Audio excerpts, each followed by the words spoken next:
Hi, everyone. Good morning, and welcome, welcome, welcome. Thank you for those that have popped on early. And I need to change this real quick to the live chat. And bear with me a minute as I also get myself going on here so I can read the chat. Okay, I think we are ready. I think I've got everything coming up and working okay. So, welcome, welcome, Sandra K. Thank you for joining. Hello, Tessa House. Hello, Sandra says, good morning, Jean. Thank you. Good morning to you. And let me see. I think Polly is showing up over there. She is. Good morning, Polly. Thank you for you early ones that were on before me, even. But I always like when I see that there's somebody waiting on you. But so I'm here. And I want to thank all of you. Good morning, Patty G. Good morning, good morning, good morning. I've got my pincushion up here today. Not on me, but I love it. For those of you that haven't seen Yo Betty G's, I think you all have that are on here. But good morning, Donna. And good morning, Christiana. Welcome, welcome. But I received the wrist rose pincushion that I ordered from Patty G. She's on here, and if you are interested, you'll have to message her. But these are really awesome. They go around your wrist, and they fit very nicely, very comfortably, very sturdy. But it has the rose for the sticking all your pins in, and on the leaves here, you can put your little wonder clips, clippies, whatever type that you use, but everything there handy to use. And of course, mine's color coordinated for my stitching cottage, and even my pins are the pink, turquoise, and yellow. So I'm just not going to wear that today during the live because I have a tendency to pull up my shirt and it gets caught on the arm there, and I don't want that to happen while I'm on the live. So I'm going to have it hooked onto my sewing machine up here today, hopefully out of the way of sewing. I think I've got that so it's not touching anything, but it'll be up there looking pretty and decorating today instead. But let me see, who am I missing? Laura Austin, welcome, welcome. Christine, welcome. Danielle Stevens, sorry, didn't mean to mess up your name on that. Good morning. And so pretty, need to order one. Yes, they are awesome. I think it's 1750, 1775, something like that they are, and with shipping, but great. And if there is some type of link or something, I'm not exactly sure, but I will message Patty G, and if there's something I can drop in the description box below after this live is over, I will do that so you can find her information. But anyway, welcome to my first official Stitch and Chat Quilting Stitching Bee. This is a new format that I'm going to be doing. I am by myself today, so that's why I'm not on Zoom streaming to YouTube. Occasionally, I will have a guest appear with me. And then when I'm doing that, it will, of course, be on Zoom stream to YouTube. But when I'm by myself, it's easier just to go with this format. So that's what I am doing this morning, just to get things started off, let you know what's going to be going on, and hopefully lots of you will be returning and joining and sharing in on the projects and everything that we will be doing together, or sometimes working separately, that type of thing. But planning to have all kinds of fun and get a new spin on an old-fashioned quilting bee, but we're going to call it a quilting stitching bee because there are those of us that do a lot of stitching, not just quilting. So it's going to include all forms of stitching. Let me see if I've missed anyone. Hello, L and P.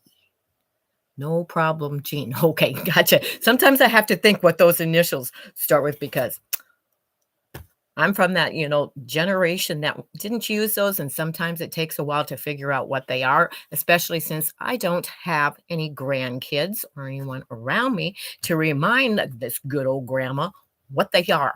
So bear with me on that. But I do have a few things that I want to go over with. The first thing I know, all of you know, and a lot of the sections that go in the quilt are on the design wall behind me. I have been working on Long Time Gone. So that is probably what I will be stitching on mainly this morning while we chat and everything later. But coming up, I will be working on another quilt, which you can see part of it that is getting ready to start on behind me. Where did I put? Okay, of course, I laid the other stuff on top of, but I just wanted to grab these up. This is the Long Time Gone, by the way, in case you haven't seen it. It's by Jen Kingwell. She does not have a real good photo anywhere in here of the quilt that shows up well, but it is this quilt that I am working on. And getting closer and closer and closer to the finish, but it does take a long time to do and has lots of little pieces, as any of you who have been following me along have seen and know. Good morning, Debbie. Welcome, welcome. Oh, okay. To get your hair done. Sounds like fun. Exciting times. I'll be excited to see that. And for those of you that don't know, Debbie Williams is my friend that lives nearby that does come over once a week, and she sits on the other side of my quilting cabinet here and stitches with me in person. So welcome, Debbie. But anyway, we'll be working on the Long Time Gone for at least this week, and hopefully before next week I won't have to work on it, online anymore. I will be switching over to a new project, which I don't know how many of you are familiar with Crabapple Hill, but she puts out a lot of patterns that include embroidery in them. And this one is Over the River and Through the Woods. And it finishes at 51.5 by 57.5. But it has the real cute scene on top of the sleigh going over the river and through the woods. And then it says, over the river and through the woods, to grandmother's house I go, in this middle section. And then on the bottom, it shows the house and the farm and the everything there. And then the beautiful flying geese and different type star blocks in there. Which, no, this is not the color theme that I am using, but this is what I will be working on next. Debbie and another woman, Rose, that comes over, and myself have all wanted to do this pattern for a while. So we decided that we will do Christmas in July and get it started in July. So July 7th is when I plan to start that on the Fridays that I am on here. So any one of you that are interested in doing that along with us, you can still get the pattern. It's available on Amazon. I will put that also in the description box. But this is the pattern now as it is reprinted. So it looks just a little bit different, exactly the same pattern, just lighter. And I do have, I believe it's a couple of these that I have a celebration of reaching the 500 subscribers, a little over now, but I will be having a drawing for the quilt and some giveaways on, let me see, I wrote it down. Okay, the celebration quilt drawing and giveaway will be June 30th. That is a Friday while I am on here live from 10 to 2. So you need to be a subscriber of my channel, and that drawing will be held then. As you come on, I will put the names on paper, put it in a bowl, and that will be for the drawings of the individual things that I am giving away during the live chat. To be eligible for the drawing for the quilt itself that I'm giving away, you will have to leave a comment that I will let you know what the word is that you will have to leave the comment for in the comments of the live after the live is over. And those will all then be put in a bowl and they will be eligible for the drawing of the quilt. And I will let you know in advance because it is so unfortunate because of the costs of shipping internationally. It will be for US residents only. If I can work something out, in a way for some of those that are my diehard subscribers that I know are in Canada, they may be receiving a little something special in another way. But just to let you know, for the drawings, then the stuff that needs to be sent, that will be for US residents only. Okay, so I think I got all that information out of the way. Good morning, June. Welcome, welcome. Thank you for joining me.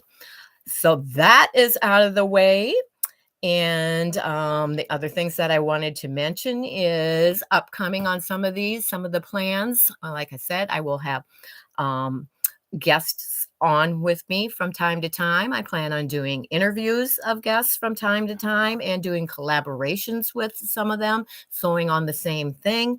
And I also hope to have something like a block of the week and an embroidery stitch of the week, and then also a crochet sampler stitch afghan. So that includes, the quilting, the embroidery, and those of you that crocheting into something that we will be able to enjoy and work along on from week to week as we meet here from 10 to 2. Okay, so I think that took everything that I had up front to say that were the plans for future, just so you know what to look forward to. I think I'm going to lay that over on that side. I know it'll be out of my way there. But looking forward to those. I believe it says I am going to go in, I know, and figure out how to get rid of that heart on mine when I'm there because I don't like it in the way of the chat. And I know some of you that are in the chat have it on yours also, and it's in the way and don't like it either. So I have to remember to go on and figure out how to change it so that doesn't come up. And I think one of the other things that we will get out of the way is I did show you that I received in the mail the pincushion from Yo Patty G that I ordered. And I also yesterday received an order from Amazon. And we will show you what that is because that is something that we may be teaching and doing along on here as well. I'm going to have a stack over there before we leave. Oh, and of course it's in plastic. I'm going to get that off there quick so we can see it better. At least we know nobody has read or been into this book before, right?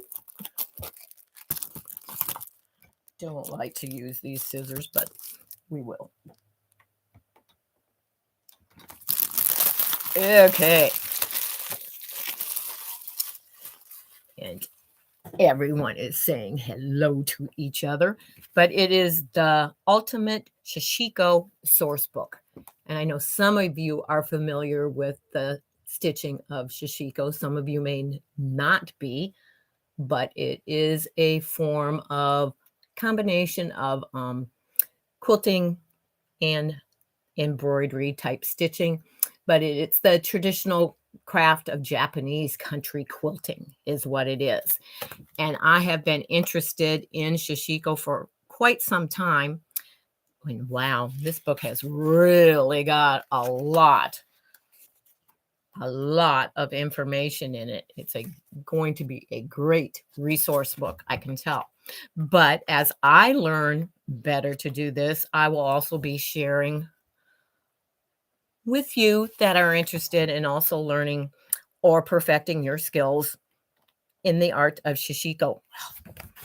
There's a cute tote using it. But so I have some other books also on Shashiko. So that will be something to look forward to coming up in the future too. Now I'm going to have to step up to get that over there. That's a little heavier. But I also got the Kelly's Cruises. Welcome, welcome, Kelly. I'm sorry I missed you. And June, welcome, June. Don't know if I greeted you as you came in. Lori Clark, good morning, and welcome. I think that is everyone. If I've missed anyone, I'm really, really sorry. But if you pop on again there, I'll see it, so I don't have to scroll all the way up. But I did get the Sew Sampler box from Fat Quarter Shop, and I'm going to go ahead and share that with you today, see what we have in it, which of course it always has everything covered up with the little square thing. And those that subscribe says life is good in June. And yeah, it is, isn't it? Sandra Kay and myself and June, I know, also all had birthdays in June. So, but the special for those that subscribe to this is 25% off Fat Eighth bundles. So that will be interesting for those that like Fat Eighth bundles. If you're a subscriber, you will be able to go and get 25% off. And they also say that they're, well, that's a little late with it almost being the end of June, but the 2023 Designer Mystery Block of the Month starts June 2023. Limited memberships available. I haven't checked that out, so I'm not sure on that, but you can go over to Fat Quarter Shop and I'm sure find out information on that. So this is the little flyer that tells us what everything is in the box and what the value of it is. And we're going to share the fabric portion closer to the end. But the first thing that we have in here is a Creative Grids ruler, and it is the 4.5 by 4.5. It says that we love to be square. It's hip to be square. Isn't that what they say? Especially when we're talking all quilt blocks and rulers by Creative Grids. The 4.5-inch square ruler has the non-slip back, of course, as those of you that use those know, and clear markings that are loved by quilters around the world. And this size is good to keep close at hand, which it is a good one if you have a little Notion thing or whatever beside your sewing machine like I do. This would be a good one to have next to your station. And of course, if you have a cutting mat like I do down here, back up. Hope I didn't make you dizzy doing that, but good one to have for those quick little trims or cuts that we need. So that will come in handy. And the value of that is, they say, $12.99. This is something I haven't seen before. It says it's easy organizing stickers and clips. And it's this package includes one sheet of stickers that feature 2 sizes of numbers, 1 through 13, and letters A through M, common cutting sizes, and blank stickers to organize your quilting projects. This pack also includes 3 clips of each size for you to enjoy. And if you look on the back, it's kind of showing how you can clip them onto your stuff so you can identify what you are working on. But there's three bigger ones in the blue and 3 smaller ones that look just like the Wonder clips and the little clippies that we use, only in a different size. But that could come in handy. The value of that is $10.98. That's what they say. And it says this sample set is only available at Fat Quarter Shop. So I will try those out and see how they work and get back to you. And then the next thing it shows, and we will wait on that because it goes with the fabric that is in here. So we're going to skip and go on to the next thing. Let's get over here on this side, and they have included a package of Schmetz Universal Needles size 9014, which for those of you that do stitching other than quilting and whatever, these will come in handy. I never use this size on mine because I don't do that type of sewing, so I'm always using a quilting type needle in mine instead, usually the 7511 for piecing. If I'm doing machine quilting or something heavier, then it's got the 9014 in it, but not a universal needle. But those will come in handy for other sewing. And the value of that is $3.74. And then, where do they show that on there? We don't even see it. There's another thing in here, but I'm not finding it listed on here. Am I missing something? Okay, it's up here. I found it. They have a bonus iron cleaner cloths is what it's called. And it looks like they resemble dryer sheets is what it looks like. But the value of that is $3.98. So those will be used. And then the little pressed flowers quilt along is a pansy this time. And that, I believe, is, yes, $4.98 that you can go on, and you can also order that if you are interested in doing those. So that is in there. And now on to the fabric that is in there this time. Nice clips. Tried. Okay, let me see. Welcome, welcome, Tracy. Good morning, good morning. And I think, okay, let me see. Lori Clark says she tried for some reason. LOL. Okay.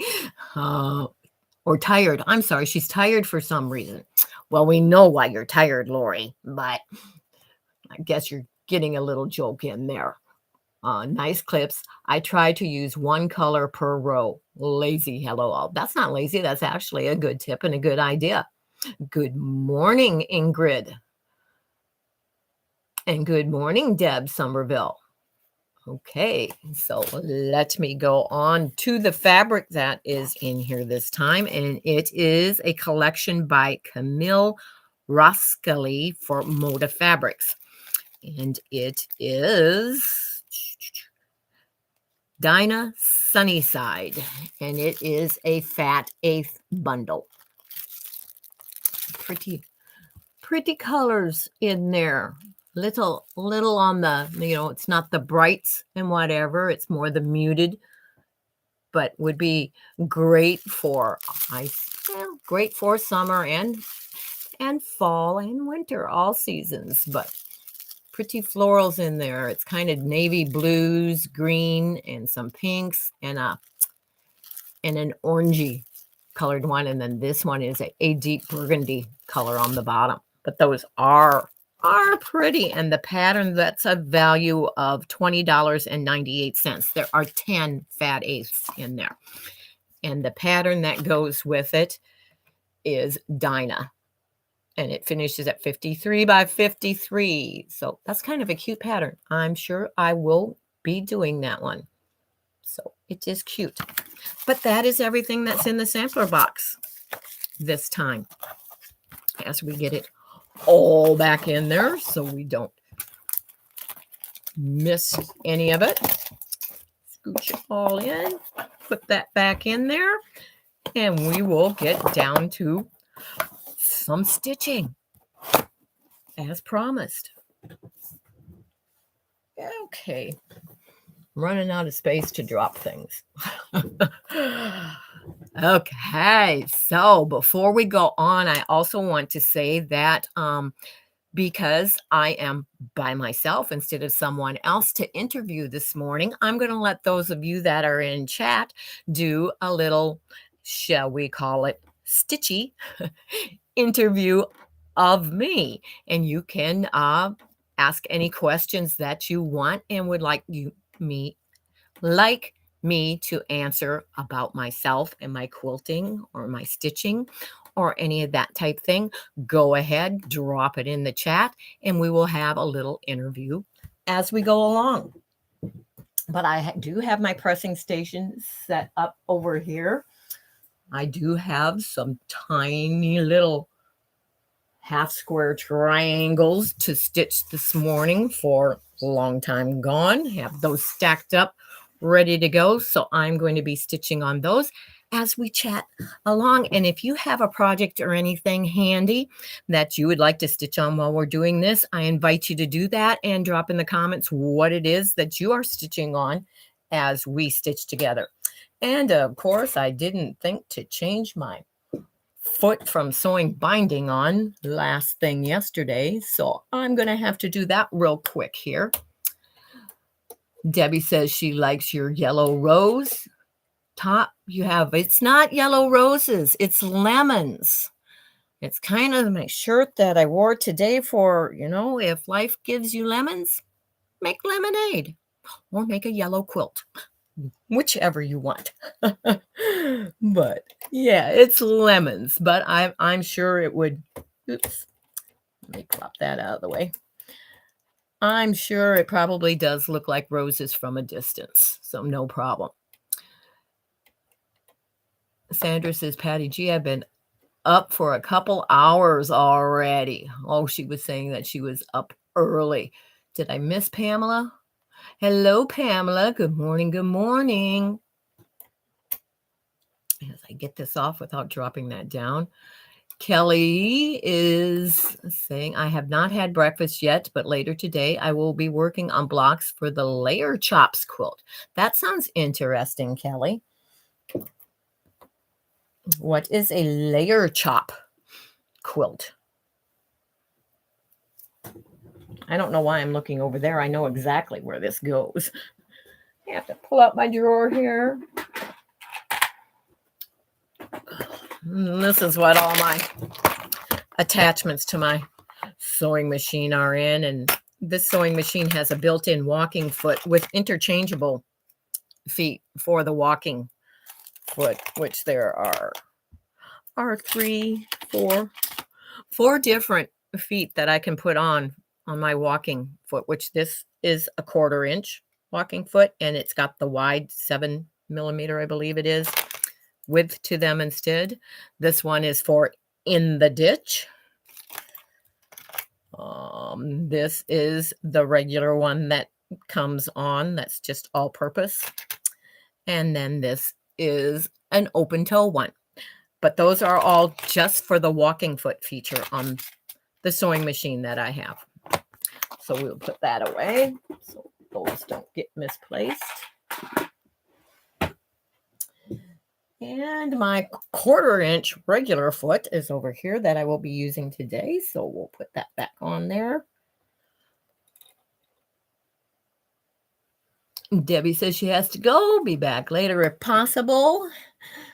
I hope you get the haircut or do that you want, Debbie. I think you got the one granddaughter with you also. So have a good time and enjoy.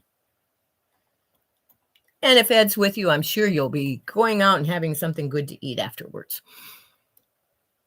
Good morning, Sarah. Welcome, welcome. Yes, I love the built-in walking foot feature on this, and that they are that wonderful wide width too.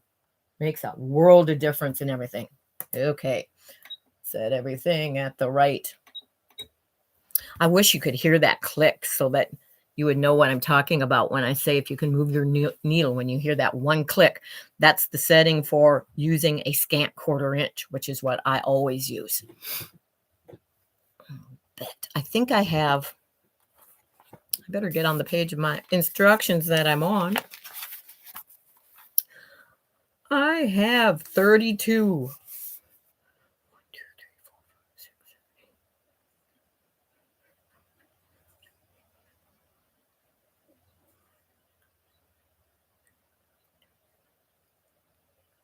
No, I have 64. 10, 20, 30. That's not right. 32. I don't know. I have 32 cut here, so I hope that is the correct amount that I am supposed to have. We will find out. But anyway, I have at least 32 1.5 inch finished half square triangles to sew, and they are all, I don't know why that's not not on there with the, or I may just have laid it wrong. But I usually have them ready to go wrong side up, so they're actually ready to press at the same time too. But I'm going to chain piece these at least 10 at a time.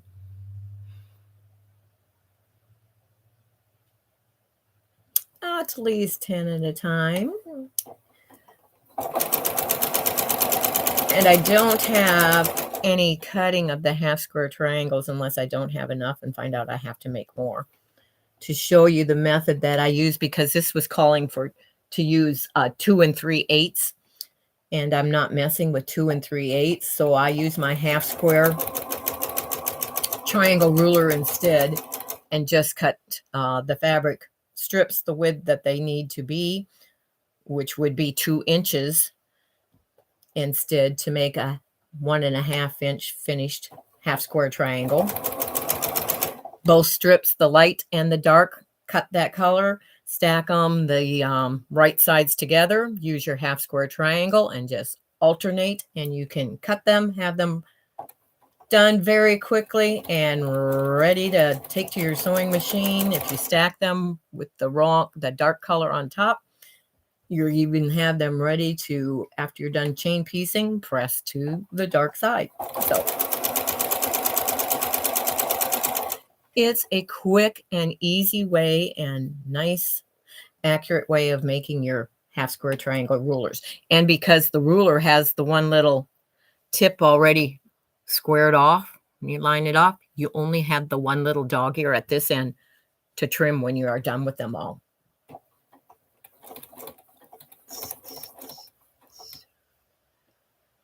Hello, Patty C. Morning, morning.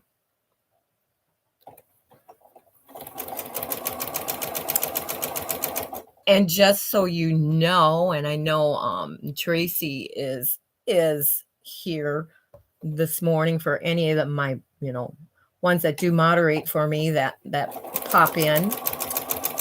You are welcome to drop anyone's links that are a creator on here, but you will also notice at the top that I have my settings, and I changed it because the live is a longer period of time than what it normally is.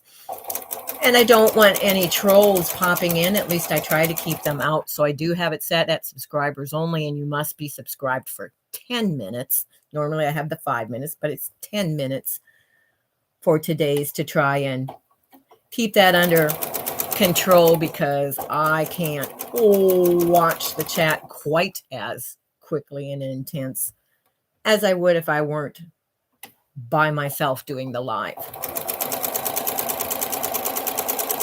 So that is why that is set at that today.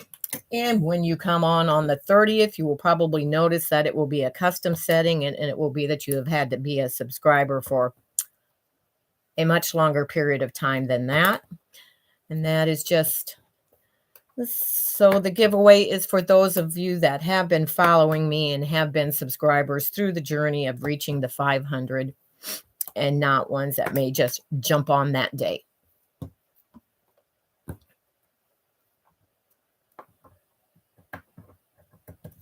They will be able to be, eligible for the next giveaway and drawing that I have instead. New ones that are just joining. So, okay, have that 10 done. Good morning. So, Terry, I saw close up your links that you did your quilting on, and you did an awesome job. It is beautiful. I'm afraid to start foundation paper piecing again. I'm afraid something else I'll get more involved in than I need to be with everything else that I have to do. Not that I won't be doing, a couple things from time to time in it, but I don't want to go overboard. Let's put it that way.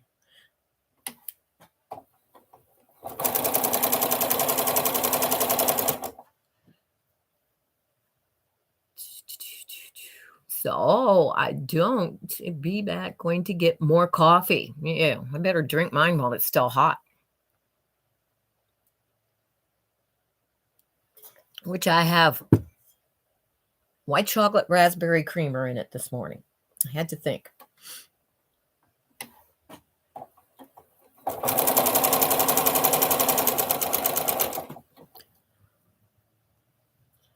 Now, I can't have creamer every morning in it because it'll tear up my stomach. Because I'm not supposed to have dairy products. But you know, once in a while, I like to have something different in my coffee. So as long as I don't overdo it and have several cups with it and several days in a row, I should be okay.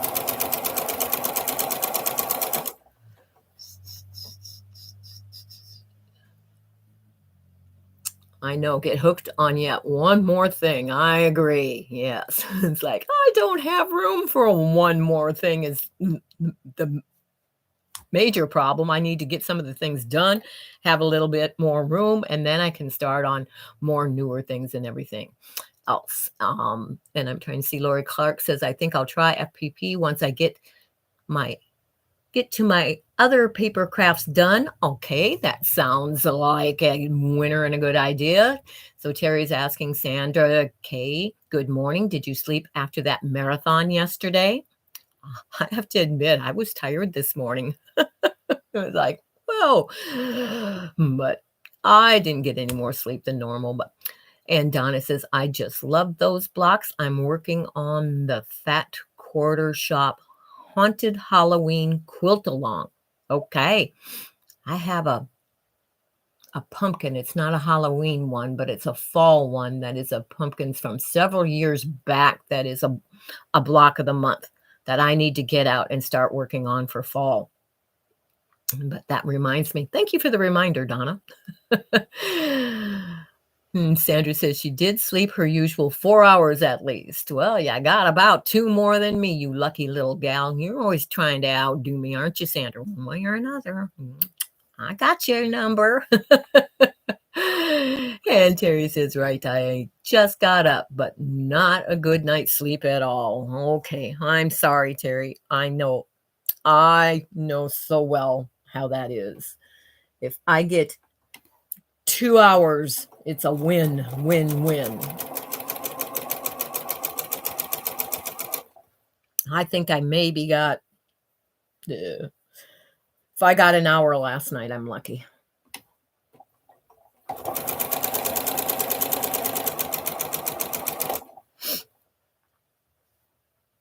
But that has been a problem for many, many years. So I know it's not healthy. There's nothing I can do about it. But I have adjusted. I'm used to it. So that's why I'm able to be up and chipper. Am I chipper? And stitching away and chatting with you all. And Terry says, right? I just woke up. Oh, I read that. LOL, Jane. Hey. I may not be able to see you this morning, Sandra, but you know I love you. You know it's all in jest. Oh.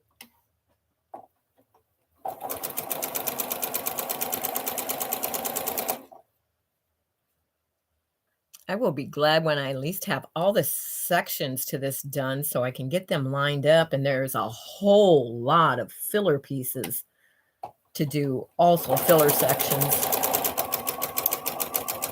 And then some of them, after the filler sections are put on, then they have a narrow sashing that goes around some of them to bring some cohesiveness to the quilt. What I'm doing that color for the, I'm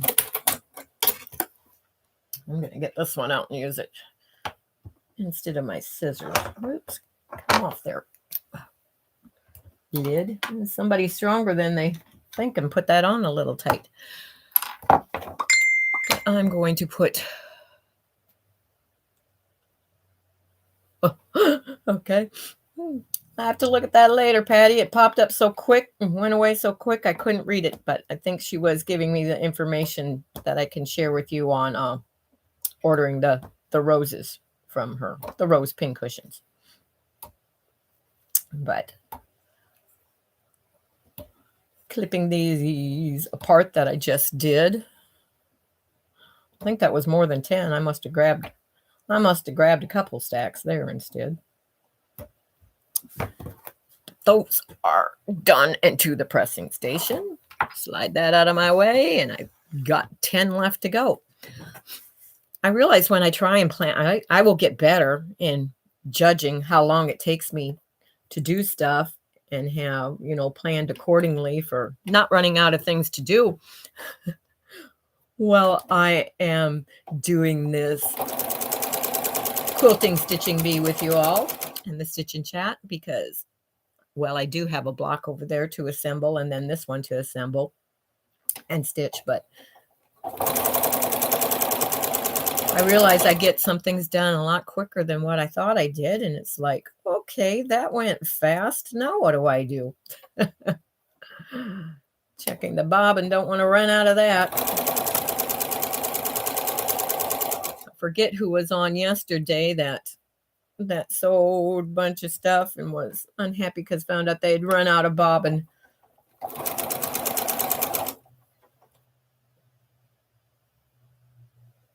Oh, no, you're all right. It just pops up across my screen. That's no worries, Patty G. None at all. It's just I see it go across and I get that little ding, Brenda. Hello, Brenda. Had to go up there and look. Welcome. Good morning. So, nobody has asked a question yet. Need some questions in there, but don't everybody rush to ask them all at the same time now. We can take our turns. Oh.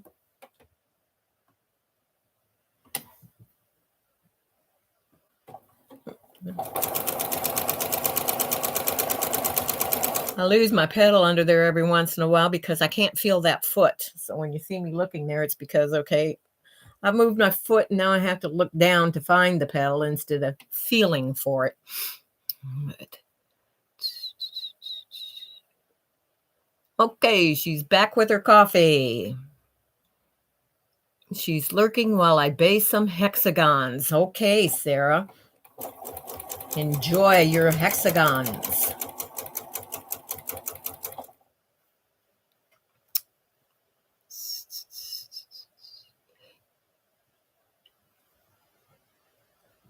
Is this the triangles you were cutting yesterday? Yes, they are. Was I cutting them yesterday or the day before? Yes, I cut them. I cut these yesterday. I'd cut the other ones, the other size, the day before or a couple days prior.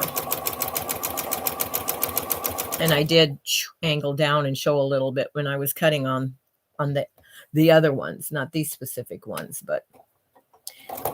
And of course, when I'm doing things like that on here, I will angle down when it's something that I want, so you can see closer what I am doing. I don't have a professional setup to have different camera angles and all that all over. And to be honest with you, I don't believe I ever will. So I will be working with what I have. What you see is what you get. I'm not someone that in my recorded videos, I do not edit. Half the time, I have to admit, I don't even watch them over before I click upload and upload them. So it's like, I know what I just did. I'm not changing anything. So just hit that upload button and go.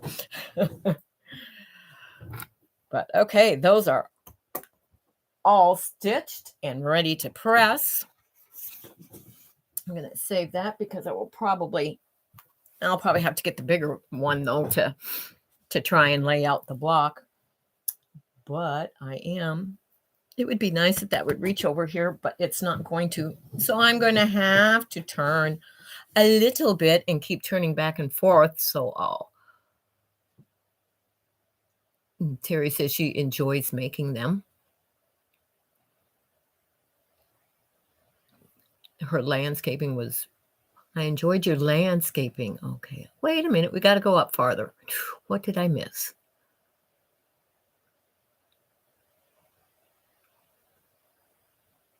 Okay, we missed the questions now when everybody started answering. Okay. Got Lori's. Okay, so Terry Tis. I am packing up the wallet for Susan M for the giveaway yesterday while I drink my coffee. Then on to deal with the rainy day we are having today. We had rain yesterday. We had rain this morning, but I think we're actually supposed to get back into the 80s today. And I'm not sure, but I know there's a chance of showers all day, but it's not raining right now here.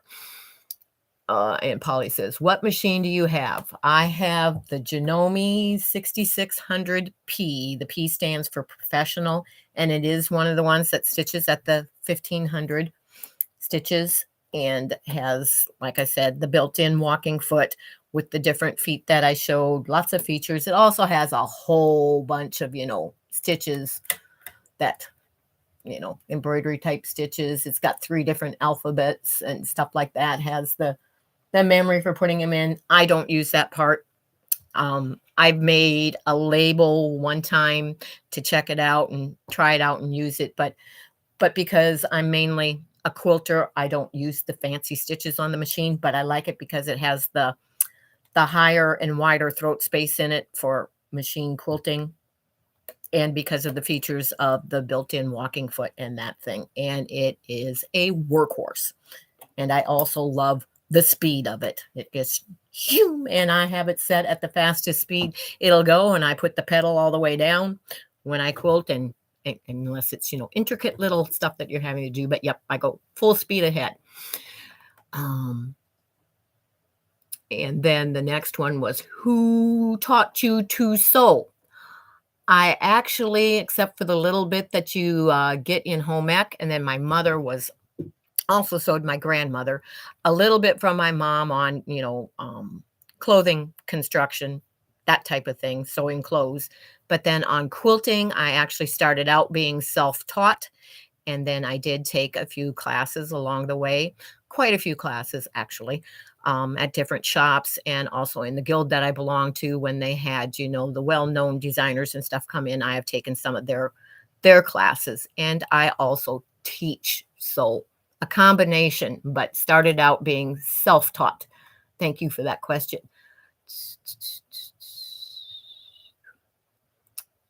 For the long time quilt, it said it takes 7 yards of fabric. How many fat quarter bundles would I need? That I can't answer. I just started pulling a whole bunch of fat quarters that I had. And they don't need to be all fat quarters. You can get by with some fat eighths if you have them. If you have scraps, and you want to use, if you're, doing a scrappy, if you're trying to do, all matching from one fabric collection, which I just used my Kim Deal fat quarters that I had, and I used my Civil War fat quarters, and did pull some from my yardage on my Civil War fabrics because those all blend together. If you are using one fabric collection, I would buy, some half yards because you may need more, especially I'm finding on the lighter backgrounds. You tend to need more of those than the mediums and the darks. But yeah, it's just, you know, 7 yards total, kinda, figure, take what you have in your fat eighths and your fat quarters and kinda add it up together and until you come to that 7 yards of fabric, 'cause it basically all I can say on that, but I'm sure that I have more than the 7 yards called for because I want a wide variety. So that's all depends on how you're wanting your quilt to look, whether it's all with one fabric collection or whether you're using stuff you already have and putting together that way, Donna. But you will at least need, the 7 yards that she calls for. Are those work in progress on your design wall? I noticed your yellow sticky notes. Yes, those are all the sections for the long time gone that I have done so far. And you can't see them all because some are down behind the long arm. But I've got them up kind of in where they, instead of, I had them in order of, how they were made in the book, but I put them up now kind of close to where they are supposed to be positioned in the quilt when the quilt is put together. So there are some that you can't see because that goes all the way down to the floor, so you can't see what's hidden right now behind the long arm. Unfortunately, I am working on a new design wall that is going to sit in front of the long arm behind me instead, so it will be closer for me to get to instead of walking all the way around the long arm every time. It will have a base behind it because, see, and bear with me, I'm going to go ahead and show you and close that up so you can see that that is actually just a piece of flannel, actually, two pieces sewn together that are hanging on a rod with curtain clips. And behind it are a bunch of cubbies with a bunch of fabric, and also where I keep a bunch of my pattern books. But I will close it. And see, it just slides over to the middle when I'm not using it.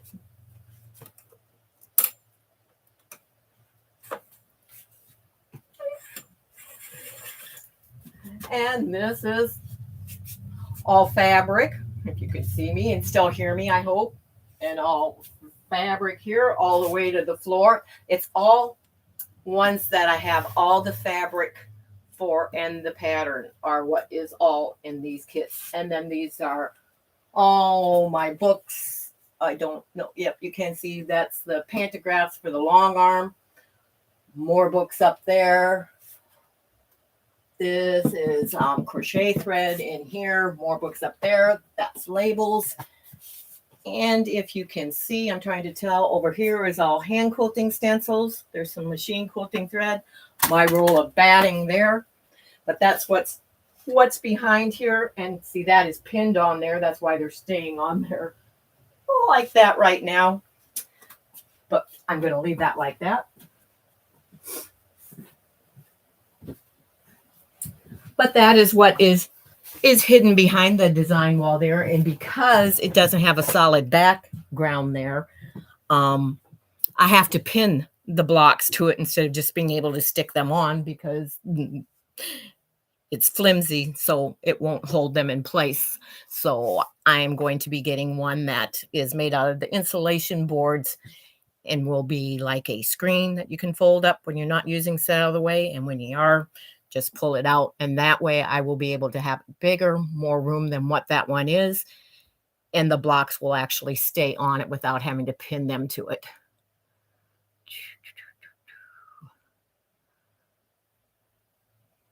Wet here today. Good. I'm not watering the garden. Yeah, I don't have to water my plants. We had rain the last 2 days. So that's always nice when we don't have to go out and water, isn't it, Lori?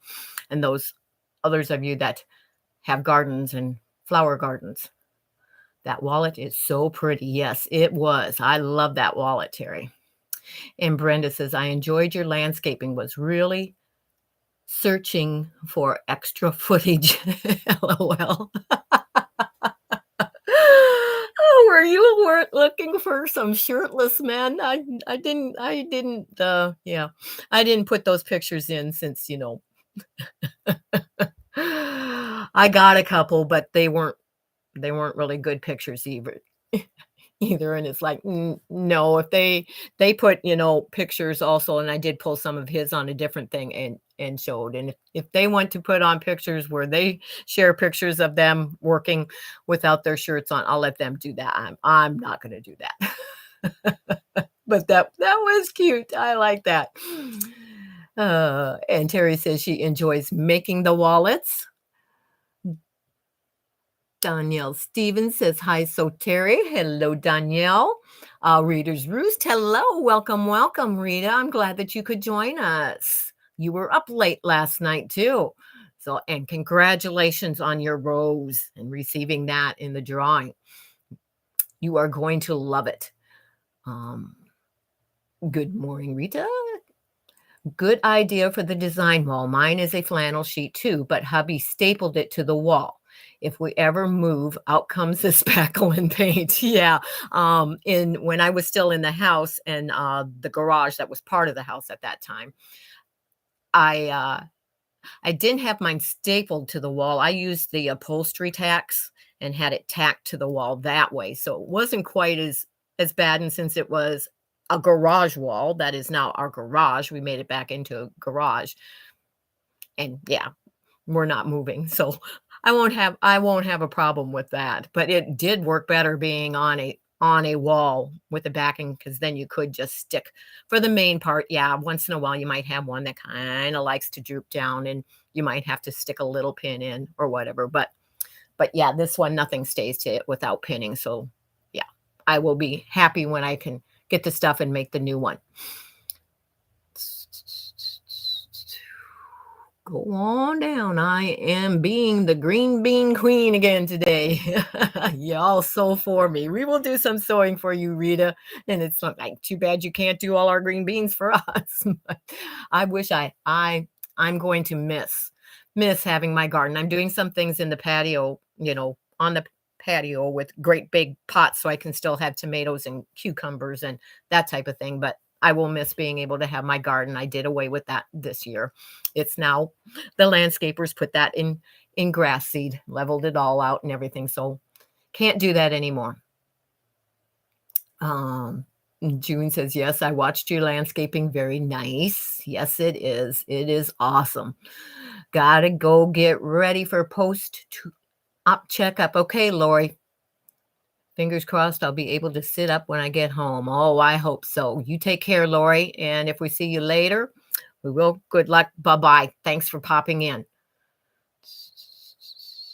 My blocks stick pretty well, mostly, except at the bottom for some reason. Then I pin. Yeah, I remember that. And I think maybe it's because of the way we have to about stand on our heads to get them on the bottom. And Rita says, I don't mind canning, but I hate the picking. Okay. There's always parts to everything that we have are the things we like better than others. I never had as much as you do to pick, so but let's hope that the iron is still hot here. And like I said, I will have to turn a little to do this, but we will try and get these done. And what I like to do is as I press these, I will do about 3 because they still won't stay warm long enough. And I put them kind of staggered on top of each other over on the other side, which I don't know if you can see that I'm laying them off here as I do it. And then I take my clapper and I can lay it on all 3 of those at the same time while I press 3 or 4 more. I had to figure out which was my dark and which was my light on that one because they were close to the same. But by the time I get 3 more done, the others will be ready to take out from underneath the clapper. And that way I get nice, crisply pressed blocks by doing it that way. And these will go over there to be trimmed. And we'll catch up on this.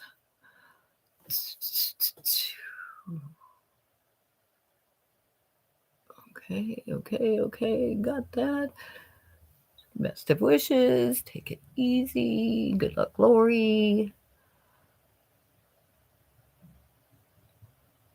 Now that it's nearly 8 a.m., I better have breakfast and get cracking. Okay, Kelly. Got that done and out of the way before it came out here. The new thing is a sheet of galvanized steel under fabric. Use magnets. That sounds like a great thing, but boy, that would be a whole lot of magnets if you're making a big quilt. And imagine imagine the weight of that. That would have to be a little heavy, I would think. Okay.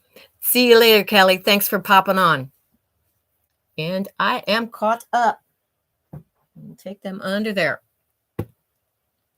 Every once in a while, and you'll see me as I do my lives, and I'll be looking around wondering, okay, where's the blocks I just did? And of course, after looking around for a while, you pick up your clapper, and there they are. Oh, the places things can get lost in one's crafting space.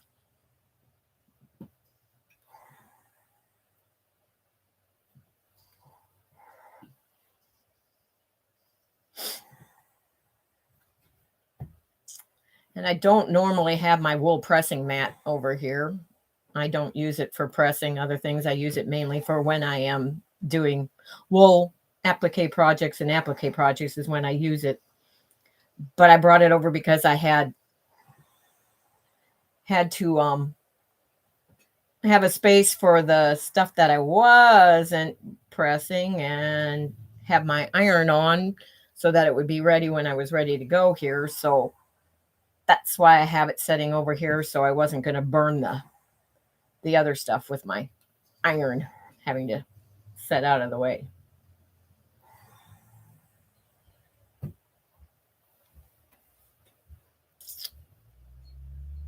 And I'm looking, I don't see whether I brought my ruler that I usually do the squaring up with. We might have to test out the Creative Grids one that we got in the Fat Quarter box and see if I like it. I have one I'm used to, so we will see.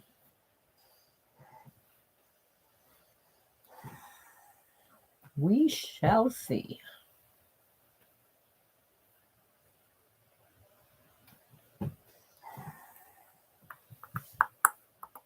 Bye, Kelly. Bye, Kelly. Bye, Kelly.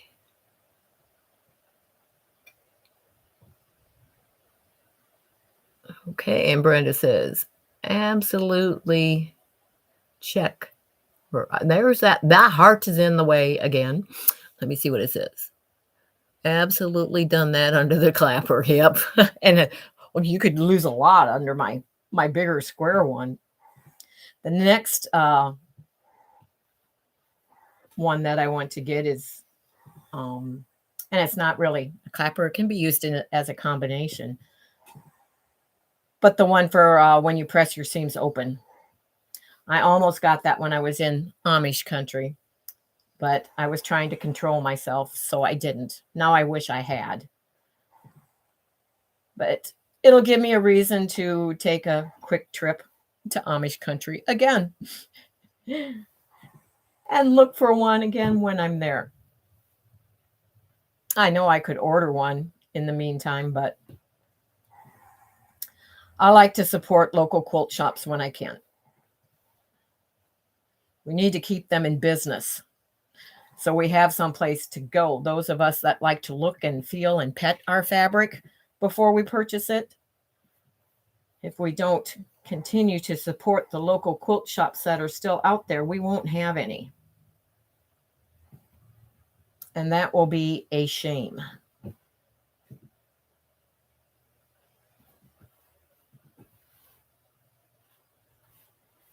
Boy, it's quiet in here when there's nothing in the background.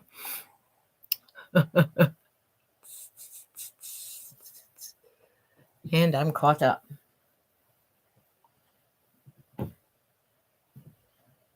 So we need another question.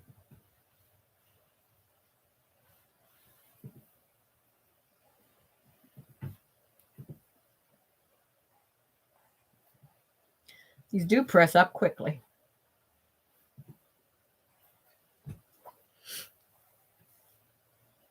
They won't trim as quickly, but they press quickly because they're so small. A nice little tap and we're done. If you tap it in the right place. See, I caught that one. Didn't quite get that open all the way. That's the one thing that I that I do notice in teaching on beginner quilters is you really have to work also with their correct learning to press, not iron, and to make sure that they actually have, that crease on that seam allowance all the way open and not part of it tucked there, because then your measurements are not going to be accurate when you put your quilt together. The 1/4 inch is important, but the correct pressing is also important on getting an accurate quilt put together.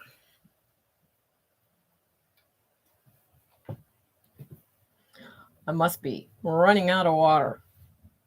Not getting quite as much steam as I was. Yes, I am someone that uses steam.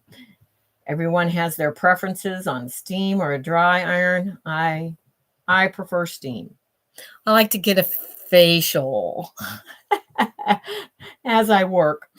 It's like, oh.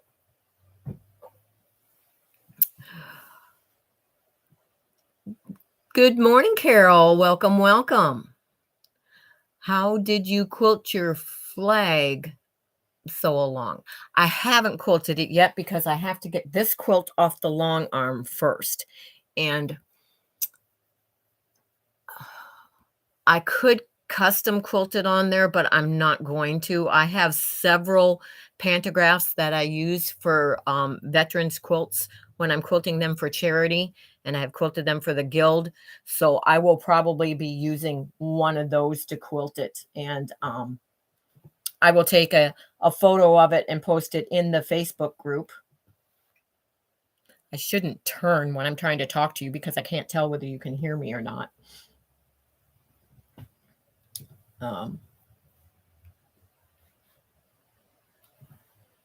Let me put these under there. We've only got 2 left. I've got one that's fireworks that comes out really nice, and several others that, are star themed or whatever, and fill in really nice, but I will probably be using one of them. I would love to hand quilt it and do a wave pattern through all those stripes, the chevron blocks going on there, so it looks like it's, flapping in the wind. You like that? Should go this way instead. Which I have done on smaller ones that I have made that are a different pattern, and have one that's normally hanging in the house that's hand quilted, and I did it with a curve pattern like that going through. But I will not be doing that on this large one. Not the first one anyway. One that I may make for myself, I might take the time to hand quilt or custom quilt, but not the one that I'm getting ready to do. What is your favorite quilt block? My favorite quilt block is the Ohio Star, but I like to do it with sometimes a different little square in the middle, like adding an additional miniature square in it, or doing some embroidery in addition with that block. Let me see. There was something else on there. And the hated block would be, like a drunkard's path or anything with a curved piecing. I don't like doing curved piecing. So, or a set in Y seam. If I'm going to do Y seams, I'm going to hand piece them, not machine quilt piece them, which I love hand piecing also. So I'm a steamer. Okay, Brenda. And good morning, Nancy from our treasured home. Do you have a computerized machine on your long arm? No, I do not. Can you set it and forget it? No. Mine is all done by me. I do not have computerized. And they're saying, I'm thinking I may write the Pledge of Allegiance. Yeah. And I have a quilt pattern that actually has that in it, Brenda. What would be neat is to, embroider the Pledge of Allegiance across it. But I think I would do that on a smaller, a smaller version. I'm not going to do that on a large one, which I think it was, it was one of the ones, and I'm sure you've seen it, Brenda, that downsized it and made it using 2.5-inch half square triangles instead and made a smaller version. That really came out neat, and that would be a neat one to do the Pledge of Allegiance across it in also. Bye-bye, Tessa. Have a good day.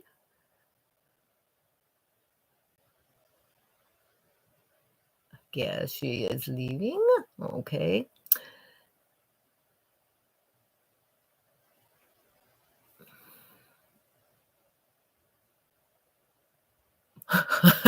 Just as I was trying to figure out what you were saying, you took it away, Brenda. I was like, I think you maybe meant 2.5-inch there, but I'm not sure. That was cute reading it. Bloop. There went the message. Okay, I think I just have 2 of these left to press, and then I can start squaring them up. The fun part. That's not the fun part. That was a sarcastic reply. We definitely have a stack there. We will see if I probably threw it over there though, didn't I? Where did I put that little ruler? Did I stack it over here with the rest? Oh, I put it back in the box. Duh. I put it back in the box where it belongs. We will get it out. We will get it out and see if I like it or not. See if it has the markings for squaring up on it first before I even try.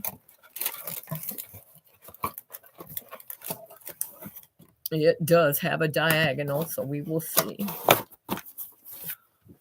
We will see if I like it or not. But my rotary cutter is over there as well. So I still have to get up and grab that.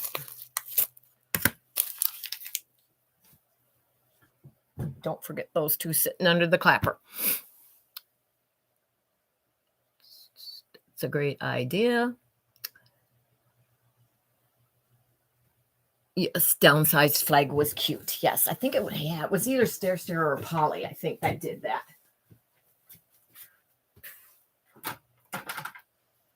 Just in case I don't like this ruler while I'm here, I'm going to pull the one that I know. Whoa, don't fall, iron. That I normally use.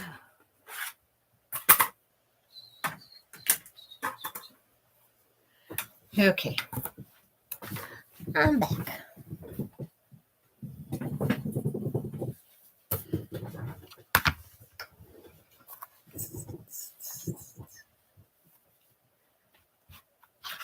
Alrighty. I'm going to stick it up that way first. And I'll cut my head off and we'll tilt this so you can kind of see. I don't know if that's going to give us any more. That'll put a glare on it. So it's not going to give us any more. Oh, I don't have my light on. Excuse me. I'm going to turn my light on that I forgot to turn on over here. As we get out of here, and you will be able to see that better then.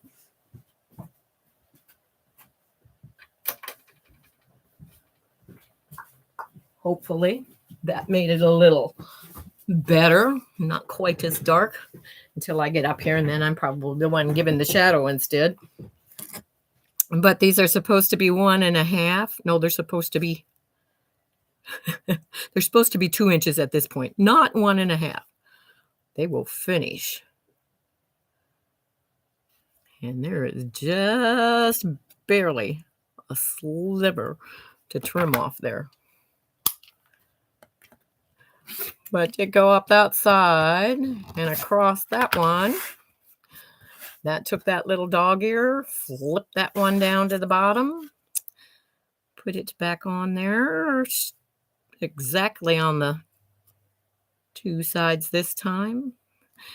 And there is only one little itty, nothing to trim off there. It's so close, and that's why I say, except for that little dog ear, they come out to exact size using that method.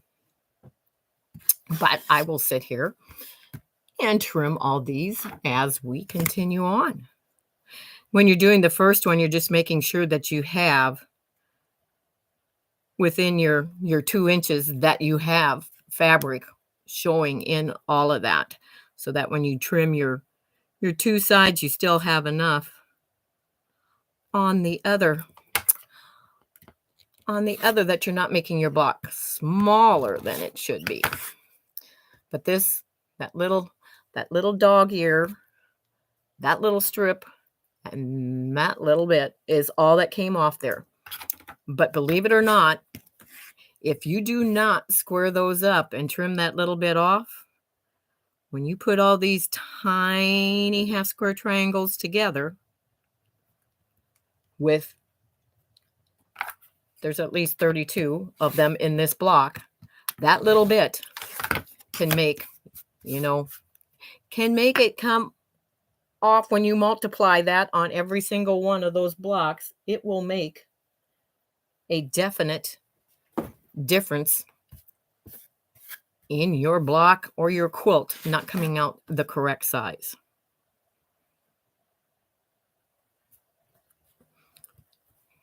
So when people think, oh, it's just a little bit, I don't need to bother to square that up. And then they wonder why their block is larger or smaller than it's supposed to be. That is why.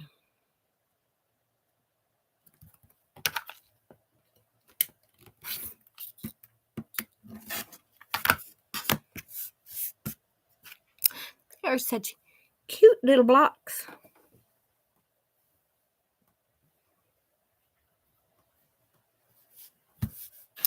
Which I can look at and tell which are the Kim Deal fabrics and which are the Civil War. It's from years of working in a quilt shop.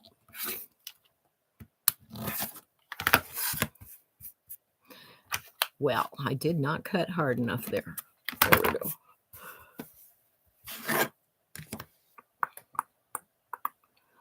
Everybody stopped chatting. What are you doing? Or is my chat frozen? I don't see anymore. Don't see any that I've missed. You all got mighty quiet. Mighty quiet.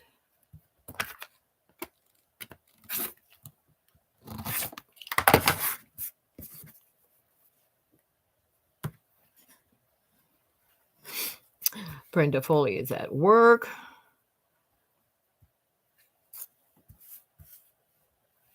It's hard to type and snap beans, but I understand that, Rita. No problem. No problem. Yeah, Nancy is fixing some coffee. Every time somebody says coffee, it's like a game. Take a drink. That didn't quite come out right. Every time someone says coffee, take a drink of coffee. Or whatever you are drinking, but when I said take a drink, that's like, sounds like an old sit around the bar drinking game, didn't it? Oh.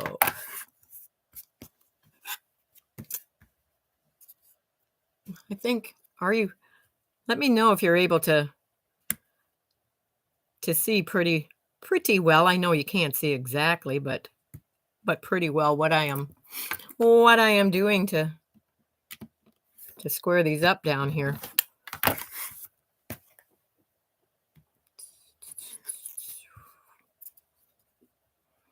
And of course you are setting the diagonal on the ruler on the diagonal of your half square triangle as you square it up also.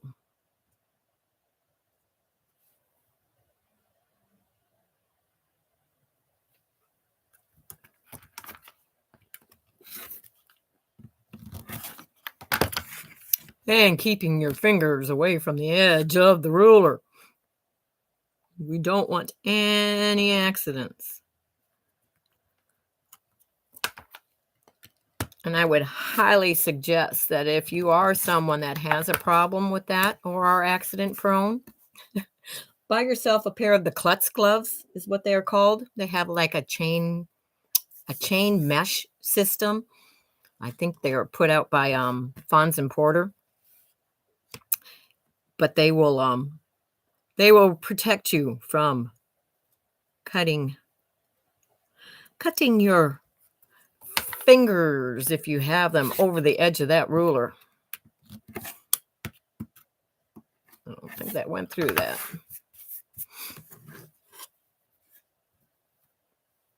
And you only really need it, I guess, a klutz glove. You only really need it for the one hand.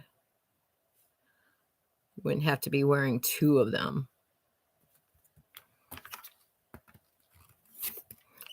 Or they would be if you are teaching a younger person to start quilting. It would probably be a good idea to have that for them until they get used to a rotary cutter and a ruler as well.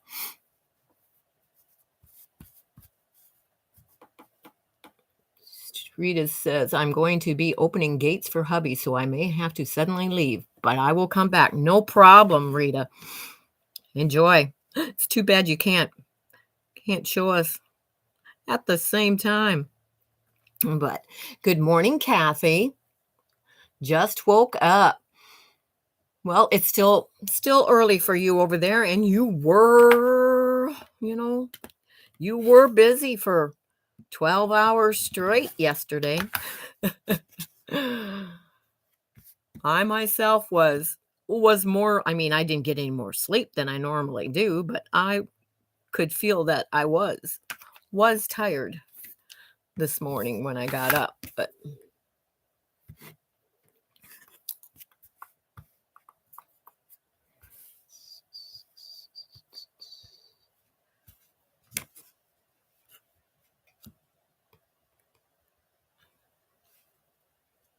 it is quiet in the stitching cottage this morning. All I'm hearing is my own voice. Whoops, again, we didn't, on that thicker corner, if you don't press hard enough, sometimes it just misses that. Just misses it.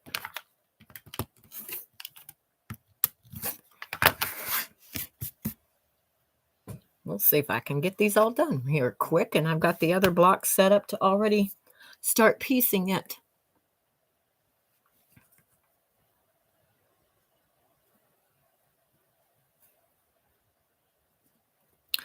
Can't tell if that was ducks flying over that I hear out there, or if it's some kids out playing and making strange noises.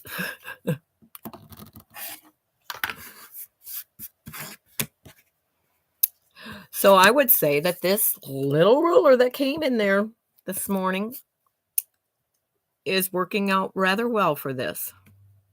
So I would give it a thumbs up.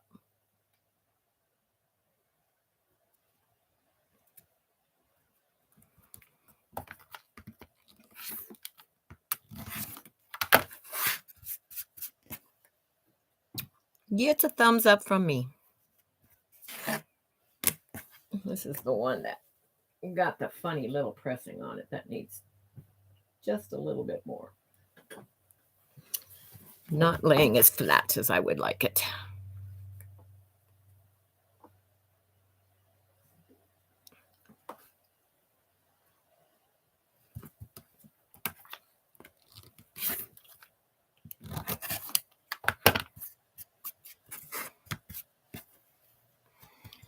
Okay. Don't forget the thumbs up, everyone. Please. Thank you. Rita. Morning, Z Kathy. I like that. Z Kathy. Oh, how many people call you Z Kathy? Cute.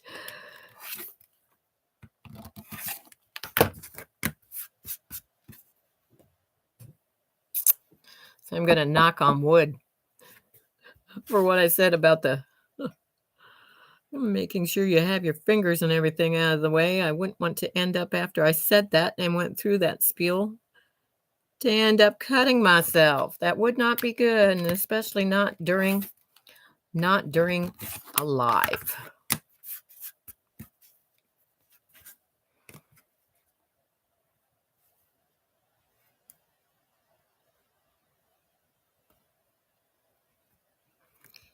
The little booger tries to move on me as I'm putting in. That's like cutting air when you don't have, when they turn out so well, you don't have much to take off, but you still need to measure every single one of them. And even if it looks like, oh, well, that's what it's supposed to be. Nope, go ahead, take that ruler on there, get that little sliver off, and you will be so much happier with the outcome on your blocks. When everything is exactly the size it is supposed to be.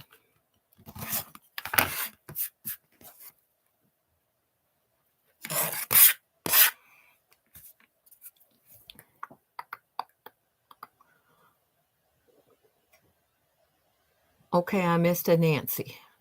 What Nancy did I miss, everyone? 14 hours straight. Okay.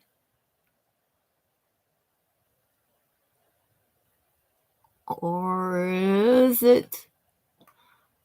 Okay. Hi, Sandra. Oh, Sarah's back in. Okay. I'm like, okay. I was wondering who I missed. Sarah's working in the background also, so.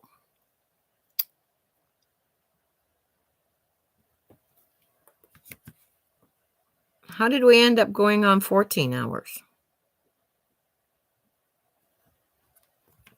Did we miscalculate time?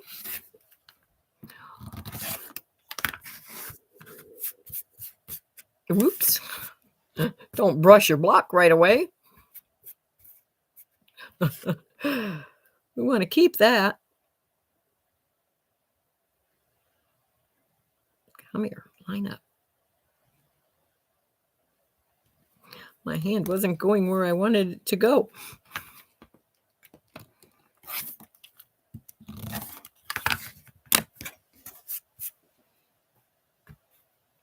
How many do we have left to go? Okay, we're going to switch for a while so I don't get bored. We're going to start piecing this other block together. And I will finish. Whoops, don't lose that, Jean.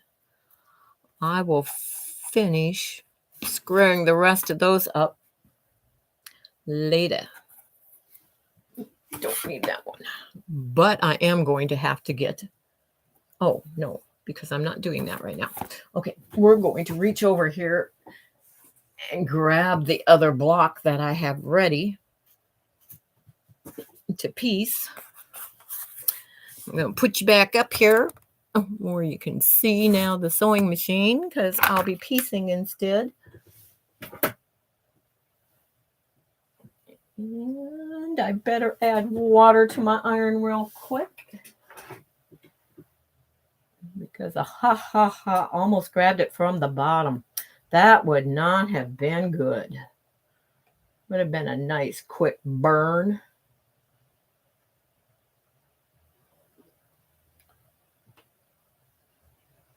Don't want to do that. Do not grab your iron from the sole plate.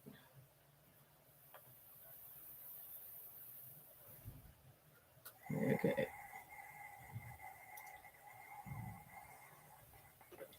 And in case you're wondering, in my iron, because I do use steam, I use a mixture of half tap water, half distilled water in my iron. But this is the block that I'm going to be piecing now, which they didn't name it. She just named it block number 2 because there were 3 blocks made out of all these, I think like 128 half square triangles. So let me catch up. Long story, Jean. Okay. You probably know. The last 2 was a lot of silliness. Okay, gotcha. What Sandra said. Oh, wow, it's beautiful. Thank you. Thank you. But it'll look quite a bit smaller once we get this all pieced together. Now make sure I have enough bobbin. Oh, I gotta plan out how I want to do this.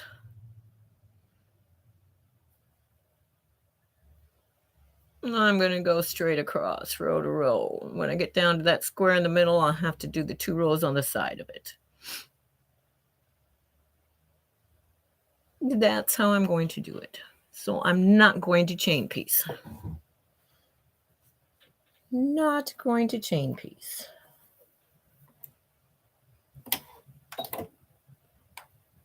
Where'd you go?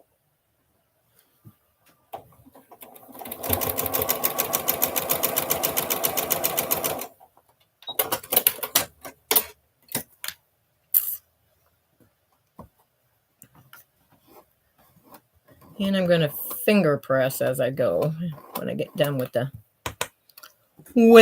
seam, then I'll go over the row. Then I will go over and press it again with the iron before I stitch on the next one, because I like it seems to be crisp and flat when I go to piece the rows together. And I am pressing these all the same, you like that? All the same direction. And when I put a pin on that, which I usually do it at this point, so I remember which is the beginning, I pin it with the direction that I am pressing it, so I know on the next row which way I'm supposed to press. And I know that that's the beginning of it, so I don't turn it around and get it mixed up and going in the wrong direction.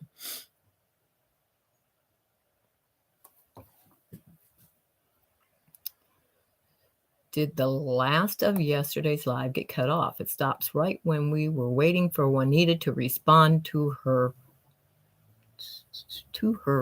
Okay, now we got a thing up here in the way besides. Get out of the way. Respond to her win. Huh. I think that response was still on there as far as I remember, but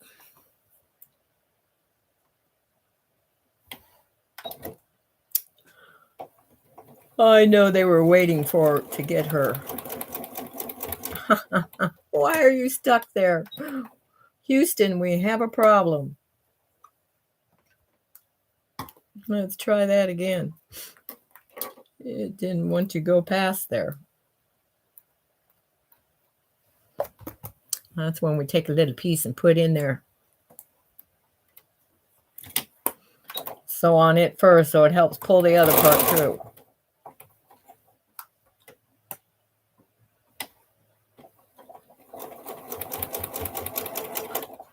Don't know if you can see, but boy, did that make a difference.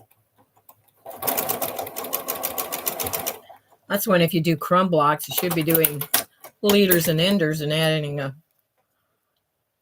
crumb onto the top and the bottom as you sew. And you'd be basically making 2 quilts at once.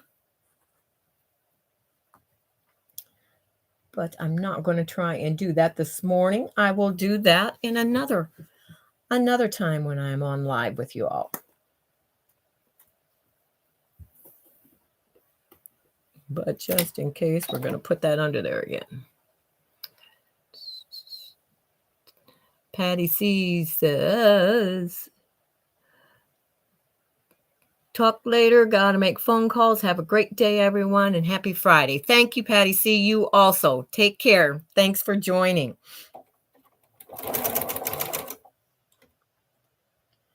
For those that came on late, you might want to go back and at least replay the beginning of this live, because that is where I kind of explain what to expect for the format of this live, what the plans are for the future and everything. So you know what the Stitch and Chat Quilting Stitching Bee is going to be about. And today I am by myself. That's not the plan for some weeks I will be by myself. Some weeks I will have a guest on with me. Some weeks we may even take a trip to a quilt shop and show some of the things going on along on a trip like that. That would be interesting. A little field trip.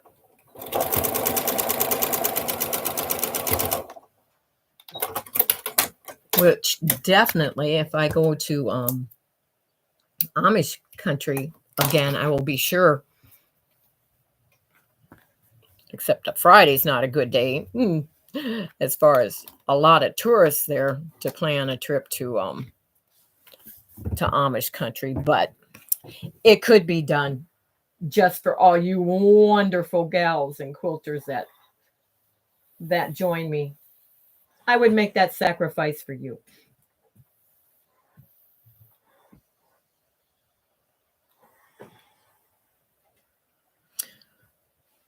So there's the first row, and I did press that again after the finger press on the back, so it's all laying nice and flat. And now I'm going to do the next row the same way, but press it in the opposite direction. So this time, instead of going towards the first one I sewed, I will be pressing towards the piece that I just add. And that's how I remember in my head. So this time it goes this direction instead. And I will put my pin in there, which these are glass head pins, so that if you hit it with the iron, it will not melt.